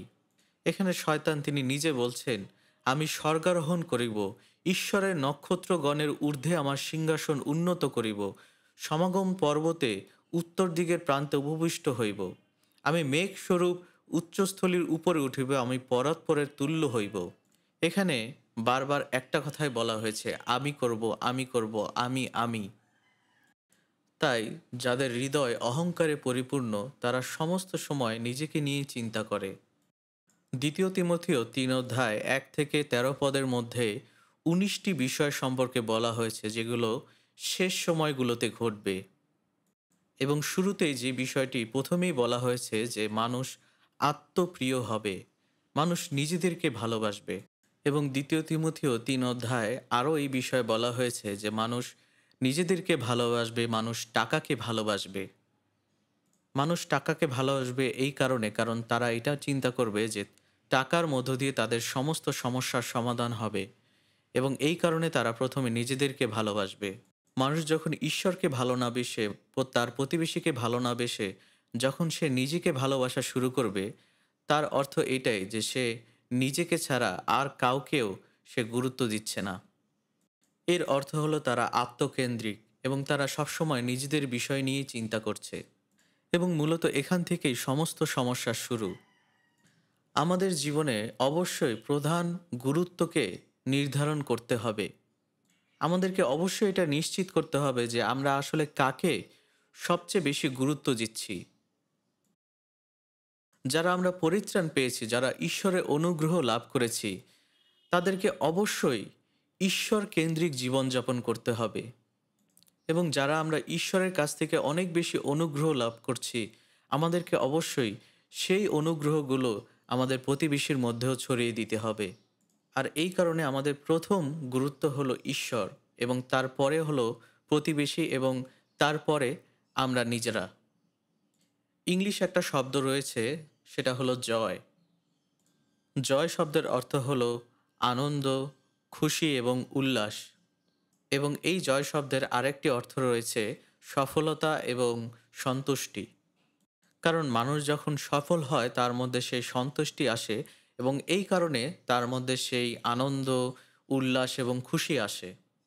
আর তাই এই কারণেই জয় শব্দ থেকে আমরা অনেক ভালো একটি শিক্ষা পেতে পারি। তাই জয়, এই জয়ের যে হলো জিজাস, মানে যীশু খ্রিস্ট। এবং ও ও বলতে বোঝায় আদার্স, অর্থাৎ অন্যেরা। এবং তৃতীয় যে অক্ষরটি রয়েছে তা হলো ওয়াই, তার মানে ইউ, অর্থাৎ তুমি বা আপনি বা আপনারা। তাই যখন আমরা এইভাবে আমাদের গুরুত্বগুলো সাজাবো, তখনই আমাদের জীবনে আসবে আনন্দ, উল্লাস, শান্তি এবং সফলতা। এটা কি সত্যিকারের সফলতা যখন আমরা জগতের জন্য কাজ করি? না, আমাদের সত্যিকারের সফলতা হলো সেটাই যখন আমরা আমাদের প্রধান যে গুরুত্বগুলো, অর্থাৎ ঈশ্বর এবং প্রতিবেশী এবং নিজেকে আমরা যখন গুরুত্ব দেই, তখনই আমরা সত্যিকারের সফলতা লাভ করি। এবং যখন আপনি এইভাবে কাজ করবেন তখন আপনার হৃদয়ে সত্যিকারের শান্তি আসবে। এবং অবশ্যই আপনি তখন সফলতা লাভ করবেন এবং আপনি সেই সন্তুষ্টি লাভ করবেন। আর তাই সেই মতো গুরুত্ব অনুযায়ী আপনাকে কাজ করতে হবে। তার মানে আপনার জীবনের সত্যিকারের সফলতা এবং সন্তুষ্টি কি? কিসের মধ্য দিয়ে আপনি আপনার সত্যিকারের আনন্দ এবং উল্লাস খুঁজে পান? যখন আপনি যিশুকে এবং প্রতিবেশীকে এবং তারপরে নিজেকে আপনি গুরুত্ব দিবেন। আমরা যদি বিচার কর্তৃগণ ৯ অধ্যায় দেখি, সেখানে যোথাম বৃক্ষের বিষয়ে একটি গল্প বলেছিলেন। যোথাম ছিলেন গিদেয়নের পুত্র এবং গিদেয়ন তার ৩০০ জন সৈন্য নিয়ে ১,৩৫,০০০ মিদিয়নের সাথে যুদ্ধ করেছিলেন এবং বিজয় লাভ করেছিলেন। তিনি ছিলেন ইসরায়েল বিচারকদের মধ্যে একজন বিচারকর্তা। তিনি ইসরায়েল জাতির জন্য অনেক বড় একটি বিজয় নিয়ে এসেছিলেন এবং এই কারণে তাকে বিচারক করা হয়েছিল। এবং তারপরে ইসরায়েলরা যখন তার কাছে এসে বলেছিল যে আপনি আমাদের রাজা হন, তখন তিনি সেই প্রস্তাব প্রত্যাখ্যান করেছিলেন। তিনি বলেছিলেন যে ঈশ্বরই তোমাদেরকে পরিচালনা দান করবেন, ঈশ্বরই তোমাদের উপর কর্তৃত্ব করবেন। তাহলে কি কারণে আমি রাজা হতে পারি? এবং এইভাবেই তিনি প্রতিজ্ঞা করেছিলেন এবং তিনি কোনো রাজা হননি। অবশ্যই তার অনেক ভুল ছিল, তার অনেক স্ত্রী ছিল এবং তার ৭০ জন পুত্র ছিল। এবং ৭০ জন পুত্রদের মধ্যে একজন পুত্র ছিলেন যার নাম অবিমেলক। এবং তিনি তার মায়ের বাবার বাড়ি শিখমে গিয়ে বললেন যে তিনি রাজা হতে চান। এবং তখন তিনি শিখমের লোকদেরকে নিয়ে সেই তার পিতার বাড়িতে গিয়ে তার ৭০ জন ভাইকে খুন করে ফেলেন। অর্থাৎ গিদিওনের সমস্ত পুত্রদের তিনি হত্যা করেন। কিন্তু তাদের মধ্যে যোথম সেখানে লুকিয়েছিল এবং সে বেঁচে গিয়েছিল। এবং যোথম তখন গিরিসিম পর্বতের চূড়ায় গিয়ে প্রচার করতে শুরু করলেন। ৮ পদে লেখা আছে, একদা বৃক্ষগণ আপনাদের উপরে অভিষেক করণার্থে রাজার অন্বেষণে গমন করিল। তাহারা জলপাই বৃক্ষকে কহিল, তুমি আমাদের উপরে রাজত্ব করো। জলপাই বৃক্ষ তাহাদিগকে কহিল, আমার যে তৈলের নিমিত্ত ঈশ্বর ও মনুষ্যগণ আমার গৌরব করেন, তাহা ত্যাগ করিয়া আমি কি বৃক্ষগণের উপরে দুলিতে থাকিব? তার মানে এখানে বলা হয়েছে সেই জলপাই বৃক্ষ তার সেই রাজত্ব করার প্রস্তাবকে প্রত্যাখ্যান করেছিল। সুতরাং এই উপমাটি আমরা যদি ভালো মতন লক্ষ্য করি, এই জলপাই বৃক্ষ অথবা এই পবিত্র বৃক্ষগুলো তারা একটি অর্ডার ফলো করেছিল। তারা ঈশ্বরকে সম্মান দিয়েছিল। তারা যে অর্ডার ফলো করেছিল তা হলো তারা প্রথমে ঈশ্বরকে, তারপরে মানুষকে এবং এরপরে তারা নিজেদেরকে গুরুত্ব দিয়েছিল। কিন্তু যখন অবিমেলক সমস্ত গিদিয়নের পুত্রদেরকে মেরে ফেলেছিল, তাই সে কোন বৃক্ষের তুল্য হবে? তাকে তুলনা করা হয়েছে কণ্টক বৃক্ষের সাথে। সেই কণ্টক বৃক্ষ কি বলেছিল? সে বলেছিল যে তোমরা যদি আপনাদের উপরে বাস্তবিক আমাকে রাজা বলিয়া অভিষেক করো, তবে আসিয়া আমার ছায়ার শরণ লও। যদি না লও, তবে এই কণ্টক বৃক্ষ হইতে অগ্নি নির্গত হইয়া লিবাননের এরস বৃক্ষগণকে গ্রাস করুক। তার মানে সে নিজেই জানে না যে সে কি এবং তার কাজ কি। আপনাদের কাছে কি মনে হয় যে একটি কণ্টক বৃক্ষের পক্ষে অগ্নি নির্গত করে লিবাননের এরস বৃক্ষকে গ্রাস করা সম্ভব? আসলে অবিমেলক সমস্ত ইসরায়েল জাতিকে নিয়ন্ত্রণ করতে চেয়েছিলেন এবং তিনি রাজা হতে চেয়েছিলেন। আর তাই তিনি সিকিম থেকে তার লোক নিয়ে ইসরায়েলের জায়গাগুলো সে দখল করা শুরু করলো। আর এই কারণে তাকে অবশ্যই শেষ শহর পর্যন্ত দখল করতে হবে। যদি সে শেষ শহরটি দখল করতে পারে, তাহলে অবশ্যই সে ইসরায়েলের রাজা হয়ে যাবে। এবং সে যখন যুদ্ধ করছিল, তখন একজন স্ত্রীলোক তার জাতার উপরের পাথরটা অবিমেলকের মাথার উপরে ফেলে দেয় এবং তার ফলে তার মাথাটা ফেটে যায় এবং সে মৃত্যুবরণ করে। অবিমেলকের জীবন থেকে আমরা যে শিক্ষাটি পাই তা হলো, যখনই আমরা ঈশ্বরবিহীনভাবে প্রকৃত সফলতা খোঁজার চেষ্টা করব, তখন আমরা কখনই পাবো না। মথি ৬ অধ্যায় ৩৩ পদে লেখা আছে যে আগে তার রাজ্য এবং ধার্মিকতার জন্য চেষ্টা করো, তাহলে ওই সকল দ্রব্য তোমাদিগকে দেওয়া যাইবে। এখানে বলা হয়েছে সর্বপ্রথমে ঈশ্বরের রাজ্য এবং ধার্মিকতার জন্য চেষ্টা করো। তাই আমাদের জীবনের সর্বপ্রথম গুরুত্ব এবং প্রায়োরিটি হলো ঈশ্বর, এবং তারপরে হলো প্রতিবেশী, এবং শেষে হলো আমরা। ইতিহাসের অনেক মহান ব্যক্তিদের মধ্যে একজন হলেন আলেকজান্ডার দি গ্রেট। তিনি ২০ বছর বয়সে রাজা হয়েছিলেন। তিনি তার লোক এবং সৈন্যদেরকে নিয়ে তার রাজ্য প্রতিষ্ঠা করেছিলেন এবং তার সেই সাম্রাজ্য অনেক বেশি বৃদ্ধি পেয়েছিল। তিনি ইউরোপ, দক্ষিণ আফ্রিকা, এমনকি এশিয়া পর্যন্ত তার সাম্রাজ্য ছড়িয়ে গিয়েছিল এবং একসময় তিনি ভূমধ্যসাগরের তীরে ছিলেন। এবং আপনারা জানেন যে সাগর বা পানিকে কখনোই দখল করা যায় না।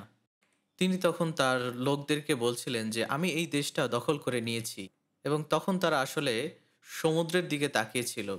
তিনি তখন বলছিলেন যে এখানে আর কোনো জায়গা নেই দখল করার মতো। আমি আসলে খুব বোর ফিল করছি। এখন আমি কি করতে পারি? আসলে তার জীবনের একমাত্র উদ্দেশ্য ছিল তার সাম্রাজ্য বৃদ্ধি করা, এবং তিনি মাত্র ৩৩ বছর বয়সে মারা গিয়েছিলেন। এবং এটা বলা হয় যে তার মৃত্যুর সময় তার ৩টি ইচ্ছের কথা তিনি বলেছিলেন। প্রথমটি হলো, যারা তার মৃতদেহটিকে বয়ে নিয়ে যাবে তারা যেন প্রত্যেকেই উত্তম চিকিৎসক থাকে। এবং দ্বিতীয় ইচ্ছাটি ছিল, তিনি যে পথ দিয়ে তার কবরের কাছে যাবেন সেই পথ দিয়ে তার সমস্ত অর্জিত সোনা, গয়না, রূপা সমস্ত কিছু যেন সেই পথে ছড়িয়ে রাখা হয়। এবং তার শেষ ইচ্ছাটি ছিল, তাকে যখন বয়ে নিয়ে যাওয়া হবে তখন তার কফিন থেকে তার ২টি হাত যেন বের করা থাকে। তখন প্রত্যেকে আসলে এই প্রশ্নটি করেছিল যে কেন তিনি এগুলো করতে চান। তিনি বলেছিলেন পৃথিবীর সবচেয়ে উত্তম চিকিৎসকও তার মৃত্যু থেকে তাকে বাঁচাতে পারেনি, এবং পথের মধ্যে তার সমস্ত সোনা এবং অর্থ সম্পদ রাখার কারণ হলো, তিনি যখন মারা যাবেন তখন এই সমস্ত কিছু এই পৃথিবীতেই পড়ে থাকবে। এবং তার তৃতীয় ইচ্ছের কথা তিনি বলেছিলেন যে তিনি শূন্য হাতে এই পৃথিবীতে এসেছিলেন এবং শূন্য হাতেই তাকে চলে যেতে হবে। তাই আলেকজান্ডার দ্য গ্রেটের মৃত্যুর পরে তার কথা চিন্তা করে একজন দার্শনিক তিনি এই বিষয়টি লিখেছেন। আমি আপনাদের জন্য পড়ছি।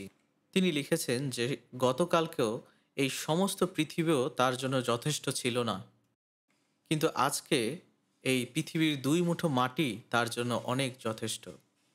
গতকালকেও তিনি মাটির উপর দিয়ে হাঁটছিলেন, আর আজকে সেই মাটি তাকে কবর দিয়ে দিল। তার মানে এখানে এটাই বলা হয়েছে যে একজন মানুষকে সমস্ত পৃথিবী দিলেও তার হৃদয়কে সে কখনো সন্তুষ্ট করতে পারবে না। তাই যে মানুষটির গতকালকেও সমস্ত কিছু ছিল, আজকে তার কিছুই নেই। তাই আমাদেরকে অবশ্যই আমাদের জীবনের গুরুত্বগুলো ঠিক করতে হবে।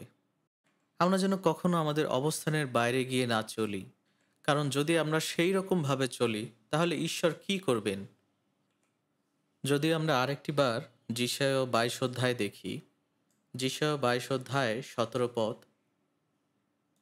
দেখো, হে বীর, সদাপ্রভু তোমাকে ছুড়িয়া ফেলিবেন, তিনি দৃঢ়রূপে তোমাকে ধরিবেন।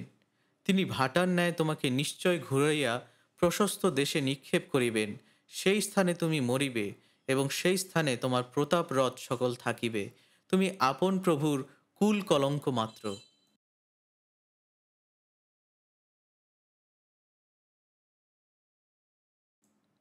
এই বাক্যগুলো জীবনের বিচারের উদ্দেশ্যে সদাপ্রভু তিনি বলেছিলেন। শিবন নিজেকে রাজকীয় কবরের নিচে রাখতে চেয়েছিলেন, কিন্তু তিনি যখন মারা গিয়েছিলেন তার মৃত্যুটি ছিল আসলেই অনেক দুর্ভাগ্যজনক। তিনি যেমনটা স্বপ্ন দেখেছিলেন ঠিক তার বিপরীতভাবেই তিনি মারা গিয়েছিলেন। এখানে ঈশ্বর বলছেন, সদাপ্রভু তোমাকে ছুঁড়িয়া ফেলিবেন, তিনি দৃঢ়রূপে তোমাকে ধরিবেন। তিনি ভাটার ন্যায় তোমাকে নিশ্চয় ঘুরাইয়া প্রশস্ত দেশে নিক্ষেপ করিবেন। সেই স্থানে তুমি মরিবে এবং সেই স্থানে তোমার প্রতাপ রব সকল থাকিবে। তুমি আপন প্রভুর কুল কলঙ্ক মাত্র। তার মানে তার মৃত্যুটা কখনোই গৌরবময় হবে না, তার মৃত্যু হবে লজ্জাজনক। আর এই কারণে ঈশ্বর তিনি বলেছেন যে সেখানে তুমি মারা যাবে এবং তোমার চমৎকার রথগুলো সেখানে পড়ে থাকবে। তুমি তোমার মনিবের রাজবাড়ির অসম্মান করেছ। তাই তার এই কাজের জন্য ঈশ্বর তাকে বিচার করেছিলেন। ঈশ্বর তাকে লজ্জা দিয়েছিলেন। ঈশ্বর তাদেরকে শাস্তি দেন এবং বিচার করেন যারা সবসময় নিজেদের চিন্তা নিয়েই ব্যস্ত থাকে। তিনি সবসময় এই বিষয়গুলি অনেক কঠোরভাবে বিচার করেন। এবং একটু আগেই আমরা দেখেছি যিশায়া 14 অধ্যায় 15 পদে শয়তানের বিষয়ে। শয়তান বলেছিল যে আমি মেঘরূপ উচ্চস্থলীর উপরে উঠিব, আমি পরাৎপরের তুল্য হইব। কিন্তু সেই শয়তানকে বলা হয়েছে তোমাকে তো নামানো যাইবে পাতালে, গর্তের গভীরতম তলে। অনেক মানুষ এটা মনে করে যে যখন আপনি নরকে চলে যাবেন তখন শয়তান আপনার উপরে কর্তৃত্ব করবে, কিন্তু এখানে বলা হয়েছে তাকে গর্তের গভীরতম তলে ফেলে রাখা হবে এবং সে সেখানে যন্ত্রণা ভোগ করবে। আপনার কি মনে হয় ঈশ্বর কি কখনো শয়তানকে নরকের কর্তৃত্ব করার ভার দিয়ে দিবে? প্রথম শমূয়েল 2 অধ্যায় 10 পদে লেখা আছে, সদাপ্রভুর সহিত বিপদকারিণীগণ ভগ্ন হইবে, তিনি স্বর্গে থাকিয়া তাহাদের উপরে বজ্রনাদ করিবেন। মিশরের ফেরাউন শেষ পর্যন্ত ঈশ্বরকে প্রত্যাখ্যান করেছিল। সে বারবার ঈশ্বরকে বিদ্রূপ করেছিল, আর তাই সুপসাগরের পানির নিচে ডুবে তার মৃত্যু হয়েছিল। কিন্তু এখানেই শেষ নয়, তাকে অনন্তকালীন নরকের বিচার করা হয়েছিল। এবং সোলোমনের গৌরবময় সময়েও তিনি 200টি বড় বড় সোনার ঢাল তৈরি করেছিলেন এবং 300টি ছোট সোনার ঢাল ছিল, এবং সেই সমস্ত কিছু সোলোমনের রাজপ্রাসাদের সামনে সাজিয়ে রাখা হয়েছিল। কিন্তু তার পরবর্তী বছরগুলোতে যখন তিনি ঈশ্বরকে ত্যাগ করে মূর্তি পূজা করা শুরু করলেন, তখন সোলোমনের পুত্র সেই সোনার ঢালগুলো মিশরে নিয়ে গেল এবং তখন সে কি করলো, সোনার ঢালের পরিবর্তে ব্রোঞ্জের ঢাল দিয়ে সেই সমস্ত কিছু তৈরি করলো। যদিও সোনা এবং ব্রোঞ্জের মধ্যে অনেক মূল্যের পার্থক্য রয়েছে, কিন্তু তারা দেখতে একই রকম ছিল। সফনীয় 1 অধ্যায় 18 পদে বলা হয়েছে, সদাপ্রভুর ক্রোধের দিনে তাহাদের রৌপ্য কি তাহাদের সুবর্ণ তাহাদিওকে উদ্ধার করিতে পারিবে না, কিন্তু তাহার অন্তর্জালার তাপে সমস্ত দেশ অগ্নিভক্ষিত হইবে, কেননা তিনি দেশ নিবাসী সকলের বিনাশ, হ্যাঁ ভয়ানক সংহার করিবেন। এবং ইয়োব 40 অধ্যায় 11 থেকে 13 পদে লেখা আছে, তোমার উচ্চণ্ড ক্রোধ ঢালিয়া দাও, প্রত্যেক অহংকারীকে দৃকপাত মাত্র নত করো, দৃকপাত মাত্র প্রত্যেক অহংকারীকে খর্ব করো, দুষ্টদিগকে স্ব স্থানে দলিত করো, তাহাদিগকে যুগপৎ ধূলিতে আচ্ছন্ন করো, গুপ্ত স্থানে তাহাদের মুখ বন্ধ করো। শিবন তেমনই একজন ব্যক্তি ছিলেন যিনি তার রাজকীয় কর্তব্য সমস্ত কিছু সে ভুলে গিয়েছিলেন, আর এই কারণে ঈশ্বর তার পথ থেকে তাকে কেড়ে নিয়েছিলেন। আমরা যদি যিশায়া 22 অধ্যায় 19 পদ দেখি, আমি তোমার পদ হইতে তোমাকে ঠেলিয়া দেব, তোমার স্থান হইতে তোমাকে উপরাইয়া ফেলা যাইবে। ঈশ্বর কেন তিনি এই কথা বলেছিলেন? কেন তিনি তাকে তার পথ থেকে সরিয়ে ফেলেছিলেন? কারণ তিনি তার কাজের জন্য তার প্রভুর গৃহকে অসম্মান করেছিলেন। তার প্রভুর গৃহ বলতে দাউদের গৃহ বা দাউদের পরিবারকে বোঝানো হয়েছে, কারণ এই দাউদের বংশ থেকেই প্রভু যীশু খ্রিস্টের আগমন হয়েছে। সেই মুক্তিদাতার আগমন এই দাউদের পরিবার থেকেই হয়েছে। তাই এই দাউদের পরিবার, এই দাউদের রাজ পরিবার সবচেয়ে বেশি গুরুত্বপূর্ণ। তাই এই কারণেই শিবন তার কাজের জন্য তার প্রভুর পরিবারকে, তার প্রভুর গৃহকে অসম্মান করেছে। আমরা দেখেছি যিশায়া 37 অধ্যায় অশূরীয়রা যখন ইসরায়েলকে দখল করছিল, তখন সেই সময় তার পদটি ইলিয়াকিমকে দিয়ে দেওয়া হয়েছিল। তার মানে সে যে পজিশনে ছিলেন সেই পজিশনের জায়গায় ইলিয়াকিমকে রাখা হয়েছিল। যদিও তার এই রাজপদটি খুবই গুরুত্বপূর্ণ একটি পদ ছিল, কিন্তু তারপরও তার এই কাজের জন্যই তাকে সমস্ত কিছু হারিয়ে ফেলতে হয়েছিল। এবং আপনি যদি জাকবের 12 জন পুত্রের দিকে তাকান, আদিপুস্তক 49 অধ্যায় 3 পদে লেখা আছে, রুবেন তুমি আমার প্রথম জাত, আমার বল ও আমার শক্তির প্রথম ফল, মহিমার প্রাধান্য ও পরাক্রমের প্রাধান্য। এই রুবেন ছিলেন জাকবের বংশের প্রথম জাত সন্তান এবং তার মধ্যে বল এবং শক্তি প্রচুর পরিমাণে ছিল। তিনি খুব স্পেশাল একজন ব্যক্তি ছিলেন এবং তিনি একজন শক্তিশালী লোক ছিলেন। কিন্তু রুবেন একটি বড় ভুল করেছিলেন। এখানে বলা হয়েছে, তুমি তপ্ত জলবৎ চপল, তোমার প্রাধান্য থাকিবে না, কেননা তুমি আপন পিতার শয্যায় গিয়েছিলে, তখন অপবিত্র কর্ম করিয়াছিলে, সে আমার শয্যায় গিয়েছিল। তার মানে রুবেন জাকবের স্ত্রীর সাথে ব্যভিচার করেছিলেন তিনি যদি ঈশ্বরের দেওয়া প্রদত্ত শক্তি এবং সম্মানকে কাজে লাগাতেন তাহলে কত ভালোই না হতো। কিন্তু তার এই ব্যভিচারের জন্য তিনি সমস্ত শক্তি এবং সম্মান হারিয়ে ফেলেছিলেন। ঠিক আমরা যদি যাকব এবং এশোর কথা চিন্তা করি, এশোর জ্যেষ্ঠ অধিকার যাকব নিয়ে নিয়েছিল। কেন? কারণ তিনি ছিলেন জাগতিক একজন ব্যক্তি। আমরা যদি ইব্রিয় 12 অধ্যায় 16 পদ দেখি, পাছে কেহ ব্যভিচারী বা ধর্মবিরোধী হয়, যেমন এসো, সে তো একবারের খাদ্যের নিমিত্ত আপন জ্যেষ্ঠাধিকার বিক্রয় করিয়াছিল। তিনি একজন জাগতিক লোক ছিলেন বিধায় তিনি তার জ্যেষ্ঠাধিকার আবার ফিরে পেতে চেয়েছিলেন, কিন্তু তাকে আর সুযোগ দেওয়া হয়নি। তার মানে এটাই বোঝানো হয়েছে তিনি ঈশ্বরের দেওয়া আশীর্বাদকে লাভ করতে পারেনি। যদিও তার জন্মগতভাবেই তার জ্যেষ্ঠ অধিকার এবং সেই আশীর্বাদ লাভ করার কথা ছিল, কিন্তু তিনি জাগতিক লোক ছিলেন বিধায় তিনি তার সেই অবস্থান হারিয়ে ফেলেছিলেন। আর এই কারণেই তার অনন্তকালীন বিচার হয়েছিল। আবার যদি আমরা দেখি ইস্করিতীয় জিহুদা, সে যিশুকে বিক্রয় করেছিল এবং তারপরে সে আত্মহত্যা করেছিল। আপনি যদি প্রেরিত 1 অধ্যায় 18 পদে দেখেন, সেখানে লেখা হয়েছে যে তিনি মাটিতে পড়ে তার পেট ফেটে নাড়িভুড়ি বের হয়ে গিয়েছিল। তার মানে কতটা দুর্ভাগ্যজনক মৃত্যু তার হয়েছিল। তাহলে আমরা আমাদের পজিশনকে না হারিয়ে আমরা কিভাবে চলতে পারি? আসুন আমরা 1 করিন্থীয় 9 অধ্যায় দেখি।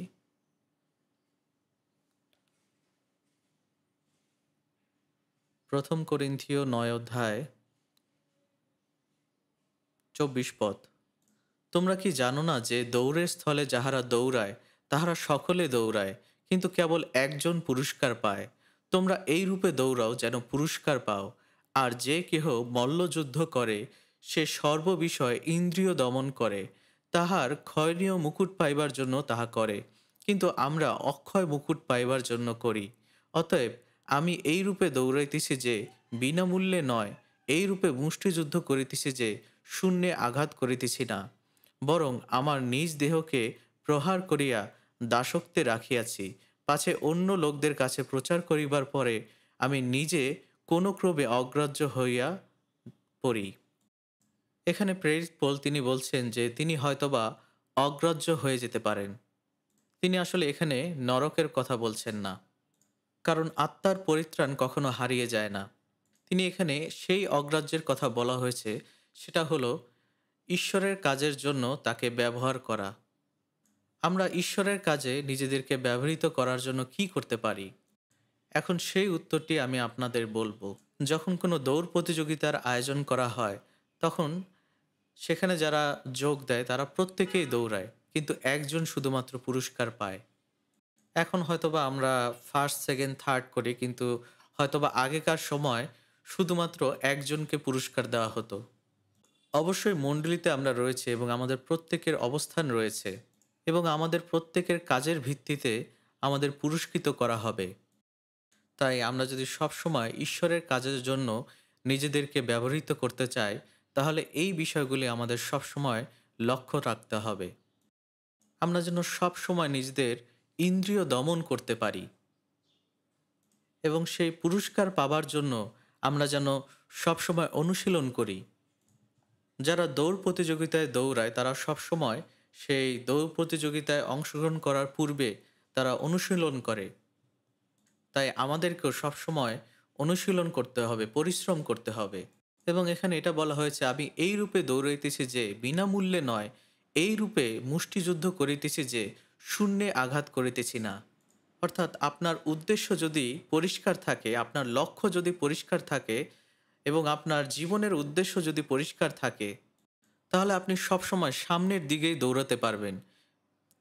আপনি কখনোই পিছনের দিকে ফিরে তাকাবেন না। কিন্তু আপনার জীবনের লক্ষ্য এবং উদ্দেশ্য যদি পরিষ্কার না থাকে, তাহলে হয়তোবা আপনি সামনে এগোতে পারবেন না। এবং দ্বিতীয় যে বিষয়টি হলো যে আমাদের শরীরের মধ্যে যে ইন্দ্রিয়গুলো রয়েছে, সেই ইন্দ্রিয়গুলোকে দমন করা, যেন আমরা ঈশ্বরের কাছে সমর্পিত হই, তার বাক্যের কাছে সমর্পিত হই। আমরা যেন নিজেদেরকে আরও বেশি প্রস্তুত করি, অনুশীলন করি। আমরা যেন আমাদের লোভ এবং উচ্চাকাঙ্ক্ষাগুলোকে আরও বেশি দমন করি। ঈশ্বরের বাক্য এবং ঈশ্বরের ইচ্ছাকে আমরা যেন প্রাধান্য দেই, কারণ যীশু খ্রিস্টের সাথে আমিও মরেছি। তাই প্রভু যীশু খ্রিস্ট হলেন আমাদের জীবনের প্রভু। আর এই কারণে অবশ্যই আমাদের ইন্দ্রিয়কে দমন করতে হবে। আসুন আমরা আরেকটি বার যিশায়া 22 অধ্যায় দেখি। 22 অধ্যায় 19 পদ। আমি তোমার পদ হইতে তোমাকে ঠেলিয়া দিব, তোমার স্থান হইতে তোমাকে উপড়াইয়া ফেলা যাইবে। আর সেই দিন আমি আপন দাসকে হিজকিয়ার পুত্র ইলিয়াকিমকে ডাকিব, আর তোমার পরিচ্ছদ তাহাকে পরিধান করাইব, তোমার পটুকা দিয়া তাহাকে বলবান করিব, ও তোমার কর্তৃত্ব তাহার হস্তে সমর্পণ করিব। সে জেরুসালেম নিবাসীদের ও জিহুদাকুলের পিতা হইবে। আমরা এটা জানি যে সমস্ত কর্তৃত্ব এবং আধিপত্য ঈশ্বরের কাছ থেকেই এসেছে। আর তাই ঈশ্বর শিবনের কাছ থেকে তার সেই অধ্যক্ষ পদটি নিয়ে নিয়েছিলেন। তাই এর মধ্য দিয়ে আমরা এটাই বুঝতে পেরেছি যে ঈশ্বর হলেন এই সমস্ত কর্তৃত্ব এবং অধিপত্যের নিয়ন্ত্রক। ঈশ্বর তিনি প্রত্যেকটি মানুষের তাদের কাজ অনুযায়ী তিনি বিচার করেন, এবং যীশুখ্রিস্ট তিনি হলেন মণ্ডলীর মস্তক। তাই তার মধ্য দিয়ে মণ্ডলীর সমস্ত কাজ সাধিত হয়। তিনি ঈশ্বরের ইচ্ছা অনুযায়ী এই মণ্ডলীকে তিনি পরিচালনা দান করেন। যদিও আপনাদের কাছে মনে হতে পারে যে এই সমস্ত কিছু কয়েকজন মানুষ দ্বারা নিয়ন্ত্রণ করা হয়, কিন্তু তারপরে আপনারা বুঝতে পারবেন যে এই প্রত্যেকটি কিছুর পিছনেই ঈশ্বরের হাত রয়েছে। ঈশ্বর তিনি অদৃশ্যভাবে সমস্ত কিছু তিনি কাজ করেন। এফেসীয় 4 অধ্যায় 11 থেকে 13 পদে বলা হয়েছে যে যীশুখ্রিস্ট নিজেই তিনি প্রেরিত, ভাববাদী এবং সুসমাচার প্রচারক তিনি নির্ধারণ করে দিয়েছেন, এবং এই সমস্ত অনুগ্রহ যীশুখ্রিস্টের উপহার হিসেবে তিনি সমস্ত মানুষকে তিনি দিয়েছেন। এবং যীশুখ্রিস্টের এই অনুগ্রহ, এটা আসলে কখনোই আমরা পরিমাপ করতে পারবো না। এটা আসলে অসীম, এবং তিনি আমাদেরকে প্রচুর পরিমাণে অনুগ্রহ দান করেছেন, এবং আমাদেরকে প্রত্যেকে একটি অবস্থান দিয়েছেন, পজিশন দিয়েছেন। আর এই কারণে অবশ্যই আমাদেরকে বাক্য পড়তে হবে এবং বুঝতে হবে যেন আমরা ঈশ্বরের সেই শক্তি লাভ করি। এবং আমরা শিবনের ঘটনা থেকে যে দুইটি বিষয় বুঝতে পারি, যে যখনই আমরা আমাদের নিজেদেরকে নত করব, নম্র করব এবং বিশ্বস্তভাবে চলব, তখন ঈশ্বর তিনি আমাদেরকে ব্যবহার করেন। ঈশ্বর তিনি সবসময় বিশ্বস্ত লোকদের ব্যবহার করেন যারা পরিত্রাণ পেয়েছে, এবং যারা নত হয়, যারা নম্র হয়, তারাই পরিত্রাণ পায়। আর ঈশ্বর সবসময় নত এবং নম্র লোকদেরকেই আহ্বান করে থাকেন। কেন প্রথম পিতর 5 অধ্যায় 6 পদে বলা হয়েছে, অতএব তোমরা ঈশ্বরের পরাক্রান্ত হস্তের নিচে নত হও, যেন তিনি উপযুক্ত সময় তোমাদেরকে উন্নত করেন। ঈশ্বরের সেই পরাক্রান্ত হস্ত, যেটা আসলে মণ্ডলীর উপরে রয়েছে, এবং মণ্ডলীর মধ্য দিয়েই ঈশ্বর তিনি কাজ করেন। তিনি কাজ করেন সেই সমস্ত নত এবং নম্র লোকদের মধ্য দিয়েই, যারা সবসময় তার প্রতি বিশ্বস্ত থাকে। 2 তিমথিও 2 অধ্যায় বলা হয়েছে, আর অনেক সাক্ষীর মুখে যে সকল বাক্য আমার কাছে শুনিয়াছ, সেই সকল এমন বিশ্বস্ত লোকদেরকে সমর্পণ করো, যারা অন্য অন্য লোককে শিক্ষা দিতে সক্ষম হইবে। কেন ঈশ্বর অব্রাহামকে বেছে নিয়েছিলেন? কারণ অব্রাহাম ছিলেন বিশ্বস্ত। তিনি অব্রাহামকে আহ্বান করলেন এবং তাকে তিনি আশীর্বাদের উৎস হিসাবে মনোনীত করলেন। যিশায়া 22 অধ্যায় 22 পদে আমরা দেখি, আর আমি দাউদকুলের চাবি তাহার স্কন্ধে দিব, সে খুলিলে কেহ রুদ্ধ করিবে না, ও রুদ্ধ করিলে কেহ খুলিবে না। এখানে ইলিয়াকিমের কথা বলা হয়েছে, এবং আমরা এটা জানি যে এই দাউদের গৃহ হলো ঈশ্বরের সেই আশীর্বাদের গৃহ। আর এখানে বলা হয়েছে, আর আমি দাউদকুলের চাবি তাহার স্কন্ধে দিব, এবং সে খুলিলে কেহ রুদ্ধ করিবে না, ও রুদ্ধ করিলে কেহ খুলিবে না। তার মানে এখানে ইলিয়াকিমকে একটি শক্তিশালী দায়িত্ব দেওয়া হয়েছে। আসলে এই বিষয়টি আমরা অবশ্যই মনে রাখব এবং বোঝার চেষ্টা করব। সেটি হলো, ইলিয়াকিম হলো যীশুখ্রিস্টের ছায়া। আর এখন ঈশ্বর তার উপরে সমস্ত কিছুর দায়িত্ব দিয়েছেন। ঠিক যেমনটা ঈশ্বর যীশুখ্রিস্টকে সমস্ত কিছুর কর্তৃত্ব দিয়েছেন এবং তাকে মুক্তিদাতা হিসাবে মনোনীত করেছেন।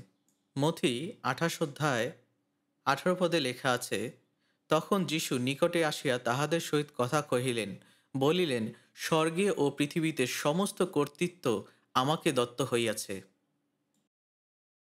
আর তাই ঠিক এমনিভাবে ইলিয়াকিমের উপরেও যিশুর মতোই তাকে সেই সমস্ত কিছুর দায়িত্ব এবং কর্তব্য দেওয়া হয়েছিল। তার কাঁধের উপরেই সমস্ত রাজ্যের কর্তৃত্ব, সমস্ত ক্ষমতা তার কাঁধের উপরে দেওয়া হয়েছিল। ঠিক যেমনটা যীশুখ্রিস্টের উপরেও সমস্ত কিছুর কর্তৃত্ব এবং দায়িত্ব দেওয়া হয়েছিল।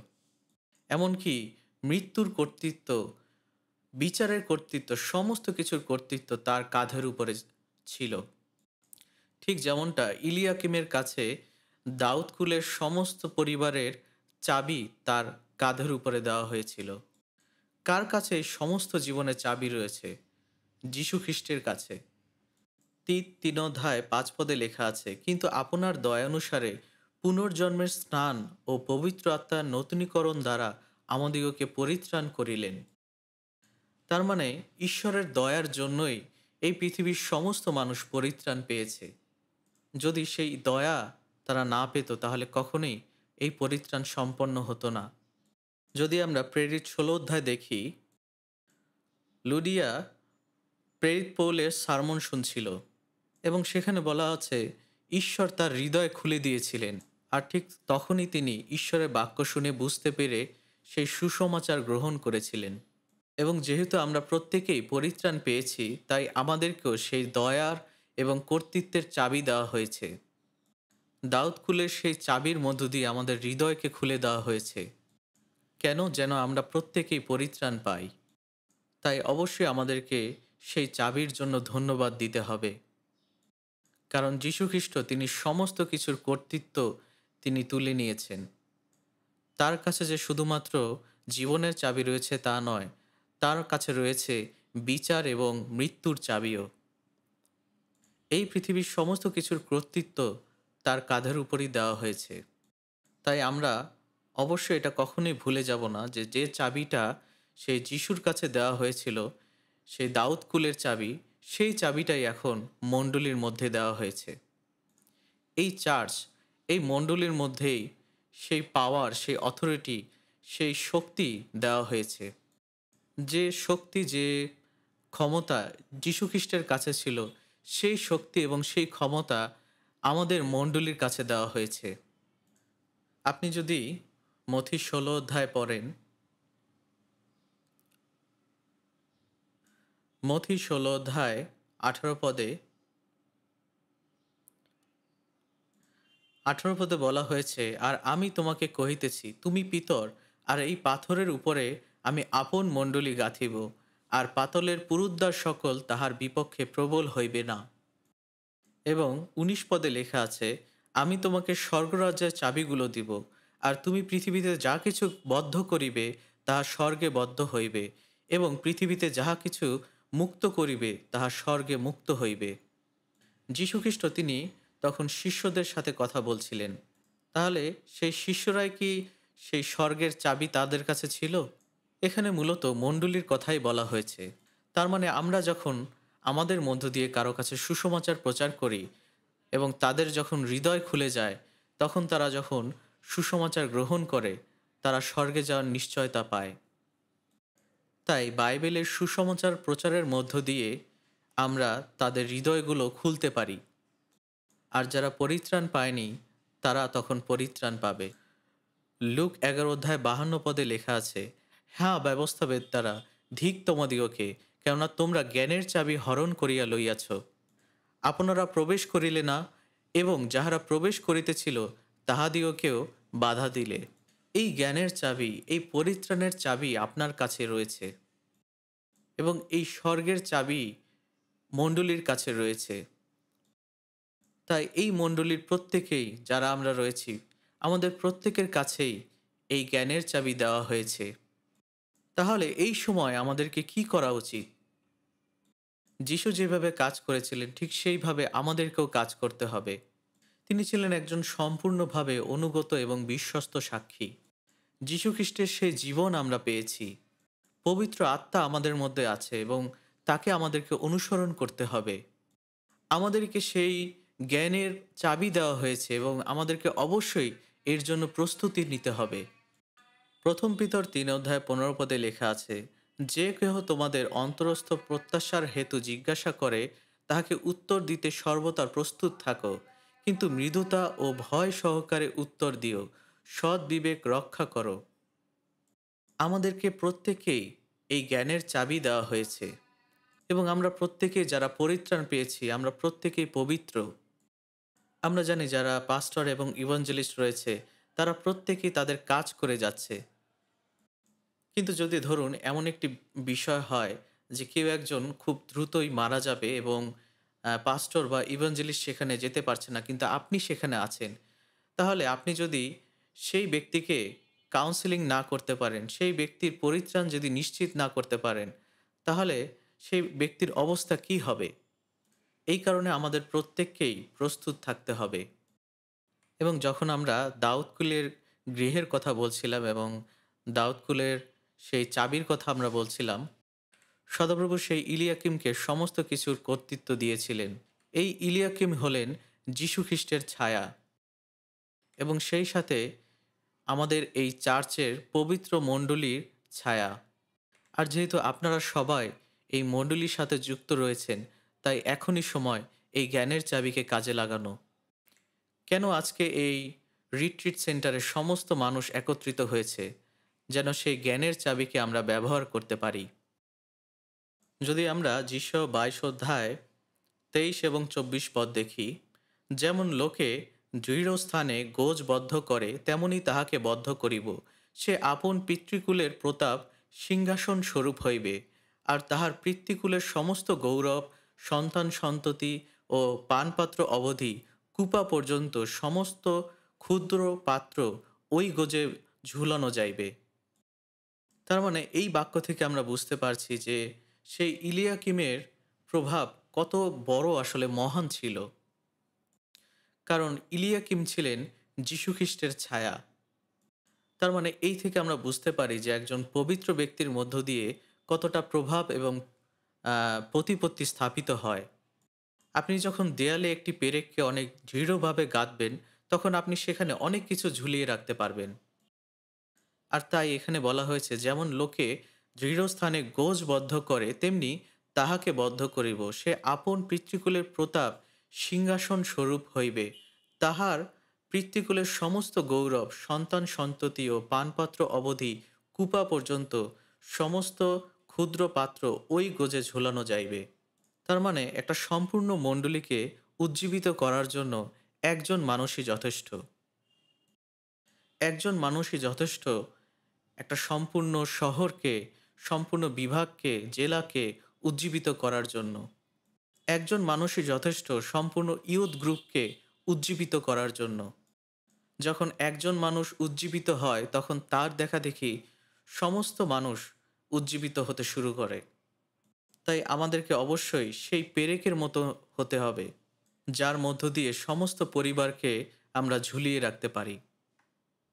আর এর জন্য অবশ্যই আমাদেরকে দুইটি বিষয়ের মধ্য দিয়ে যেতে হবে। প্রথমটি হলো আমাদের মধ্যে সবসময় যেন ঈশ্বরের বাক্য থাকে, এবং দ্বিতীয়টি হলো যখন আমরা আমাদের জীবনে কষ্টের মধ্য দিয়ে যাব তখন আমরা এটা মনে করব যে এটা হলো আমাদের পরীক্ষা সিদ্ধতার জন্য। ঈশ্বর আমাদেরকে এই পরীক্ষার মধ্য দিয়ে নিয়ে যাচ্ছেন যেন আমরা তার জন্য আরও বেশি উজ্জীবিত হতে পারি। অব্রাহাম যখন উজ্জীবিত ছিলেন তখন তার মধ্য দিয়ে তার পরিবারও উজ্জীবিত ছিল এবং তার 118 জন সৈনিক দ্বারা তিনি ইসরায়েলকে রক্ষা করেছিলেন। এবং অব্রাহামের জীবনের মধ্য দিয়ে আমরা দেখতে পাই যে কত মানুষের জীবন তিনি উজ্জীবিত করেছেন। তাই যখন আপনি একজন উত্তম অধ্যক্ষ রূপে জীবনযাপন করবেন এবং আপনার দায়িত্ব কর্তব্য আপনি পালন করবেন, তখন আপনার মধ্য দিয়ে অনেক মানুষ উজ্জীবিত হবে। তাই ঈশ্বরের কাছে কোনো ব্যক্তি ক্ষুদ্র নয়। আসুন আমরা 22 অধ্যায় 25 পদটি দেখতে চাই। বাহিনীগণের সদাপ্রভু কহেন, যে গোজ দৃঢ়স্থানে বদ্ধ ছিল তাহা সেই দিন সরিয়া যাইবে, তাহা ছিন্ন হইয়া পতিত হইবে ও যে ভার তাহার উপরে ছিল তাহা উচ্ছিন্ন হইবে, কারণ সদাপ্রভু এই কথা বলিয়াছেন। এখানে আসলে এই বিষয়টা বলা হয়েছে যে যদিও আসলে ইলিয়াকিম অবিচল ছিলেন তার জায়গায়, এবং তিনি তার যে দায়িত্ব এবং কর্তব্য সেটি তিনি অনেক ভালোভাবে পালন করেছিলেন, কিন্তু পরবর্তীতে আসলে ইলিয়াকিমের মৃত্যুর পরে তার সেই জায়গাটা আর কেউ আহ, দখল করতে পারেনি, এবং পরবর্তীতে বাবিল সাম্রাজ্যের পতন হয়েছিল। আর তাই আমাদের এই সিওল সেন্ট্রাল চার্চে এবং এই দেশের আরও অনেক চার্চ রয়েছে, যেখানে অনেক অনেক ব্রাদার্স এবং সিস্টার রয়েছে, যারা তাদের কাজে তারা অবিচল রয়েছে। তারা তাদের যে অবস্থান রয়েছে সেই অবস্থানে তারা অবিচল রয়েছে, এবং তাদেরকে যে দায়িত্ব এবং কর্তব্যগুলো দেওয়া হয়েছে ঈশ্বরের অনুগ্রহে তারা সেই মতন করে চলছে। তাই আমাদেরকে অবশ্যই সেই রকমভাবেই চলতে হবে। তাই আসুন আমরা নিজেদেরকে জিজ্ঞাসা করি যে আমি কি আসলেই উত্তম অধ্যক্ষ রূপে চলছি কিনা। যদি না চলে থাকি তাহলে এখনই আমরা করতে চাই। আসুন আমরা প্রার্থনা করি। আমাদের পিতা প্রভু, তোমাকে অনেক অনেক ধন্যবাদ দেই যে তোমার এই সুন্দর সময়ের জন্য। তোমার বাক্যের মধ্য দিয়ে আমরা দুইজন ব্যক্তি সম্পর্কে জেনেছি, এবং সত্যি তোমাকে ধন্যবাদ দিই তোমার মহৎ অনুগ্রহের জন্য। পিতা, এ সময় পরিত্রাণ প্রাপ্ত হিসাবে তুমি আমাদেরকে দয়া করো, যেন আমরা উত্তম অধ্যক্ষ হতে পারি। তুমি আমাদেরকে সেই মতো সাহায্য করো এবং আমাদের উপরে তুমি কর্তৃত্ব করো। আমরা সমস্ত কিছু তোমার উপরে রাখছি এবং তোমার উপরেই নির্ভর করছি। আমাদের মণ্ডলীতে আমরা যা কিছু পরিকল্পনা করছি, তুমি সমস্ত কিছু দেখো, এবং তুমি আমাদেরকে ব্যবহার করো তোমার কাজের জন্য, তোমার মণ্ডলীর জন্য, যেন আমাদের দ্বারা তোমার প্রশংসা এবং গৌরব হয়। পিতা, যতক্ষণ না তুমি না আসছো ততক্ষণ পর্যন্ত তুমি আমাদের প্রত্যেককে ব্যবহার করো, যেন আমরা প্রত্যেককেই উত্তম অধ্যক্ষ হতে পারি। এই প্রার্থনা আমাদের ত্রাণকর্তা প্রভু যীশু খ্রিস্টের নামে চাই। আমেন।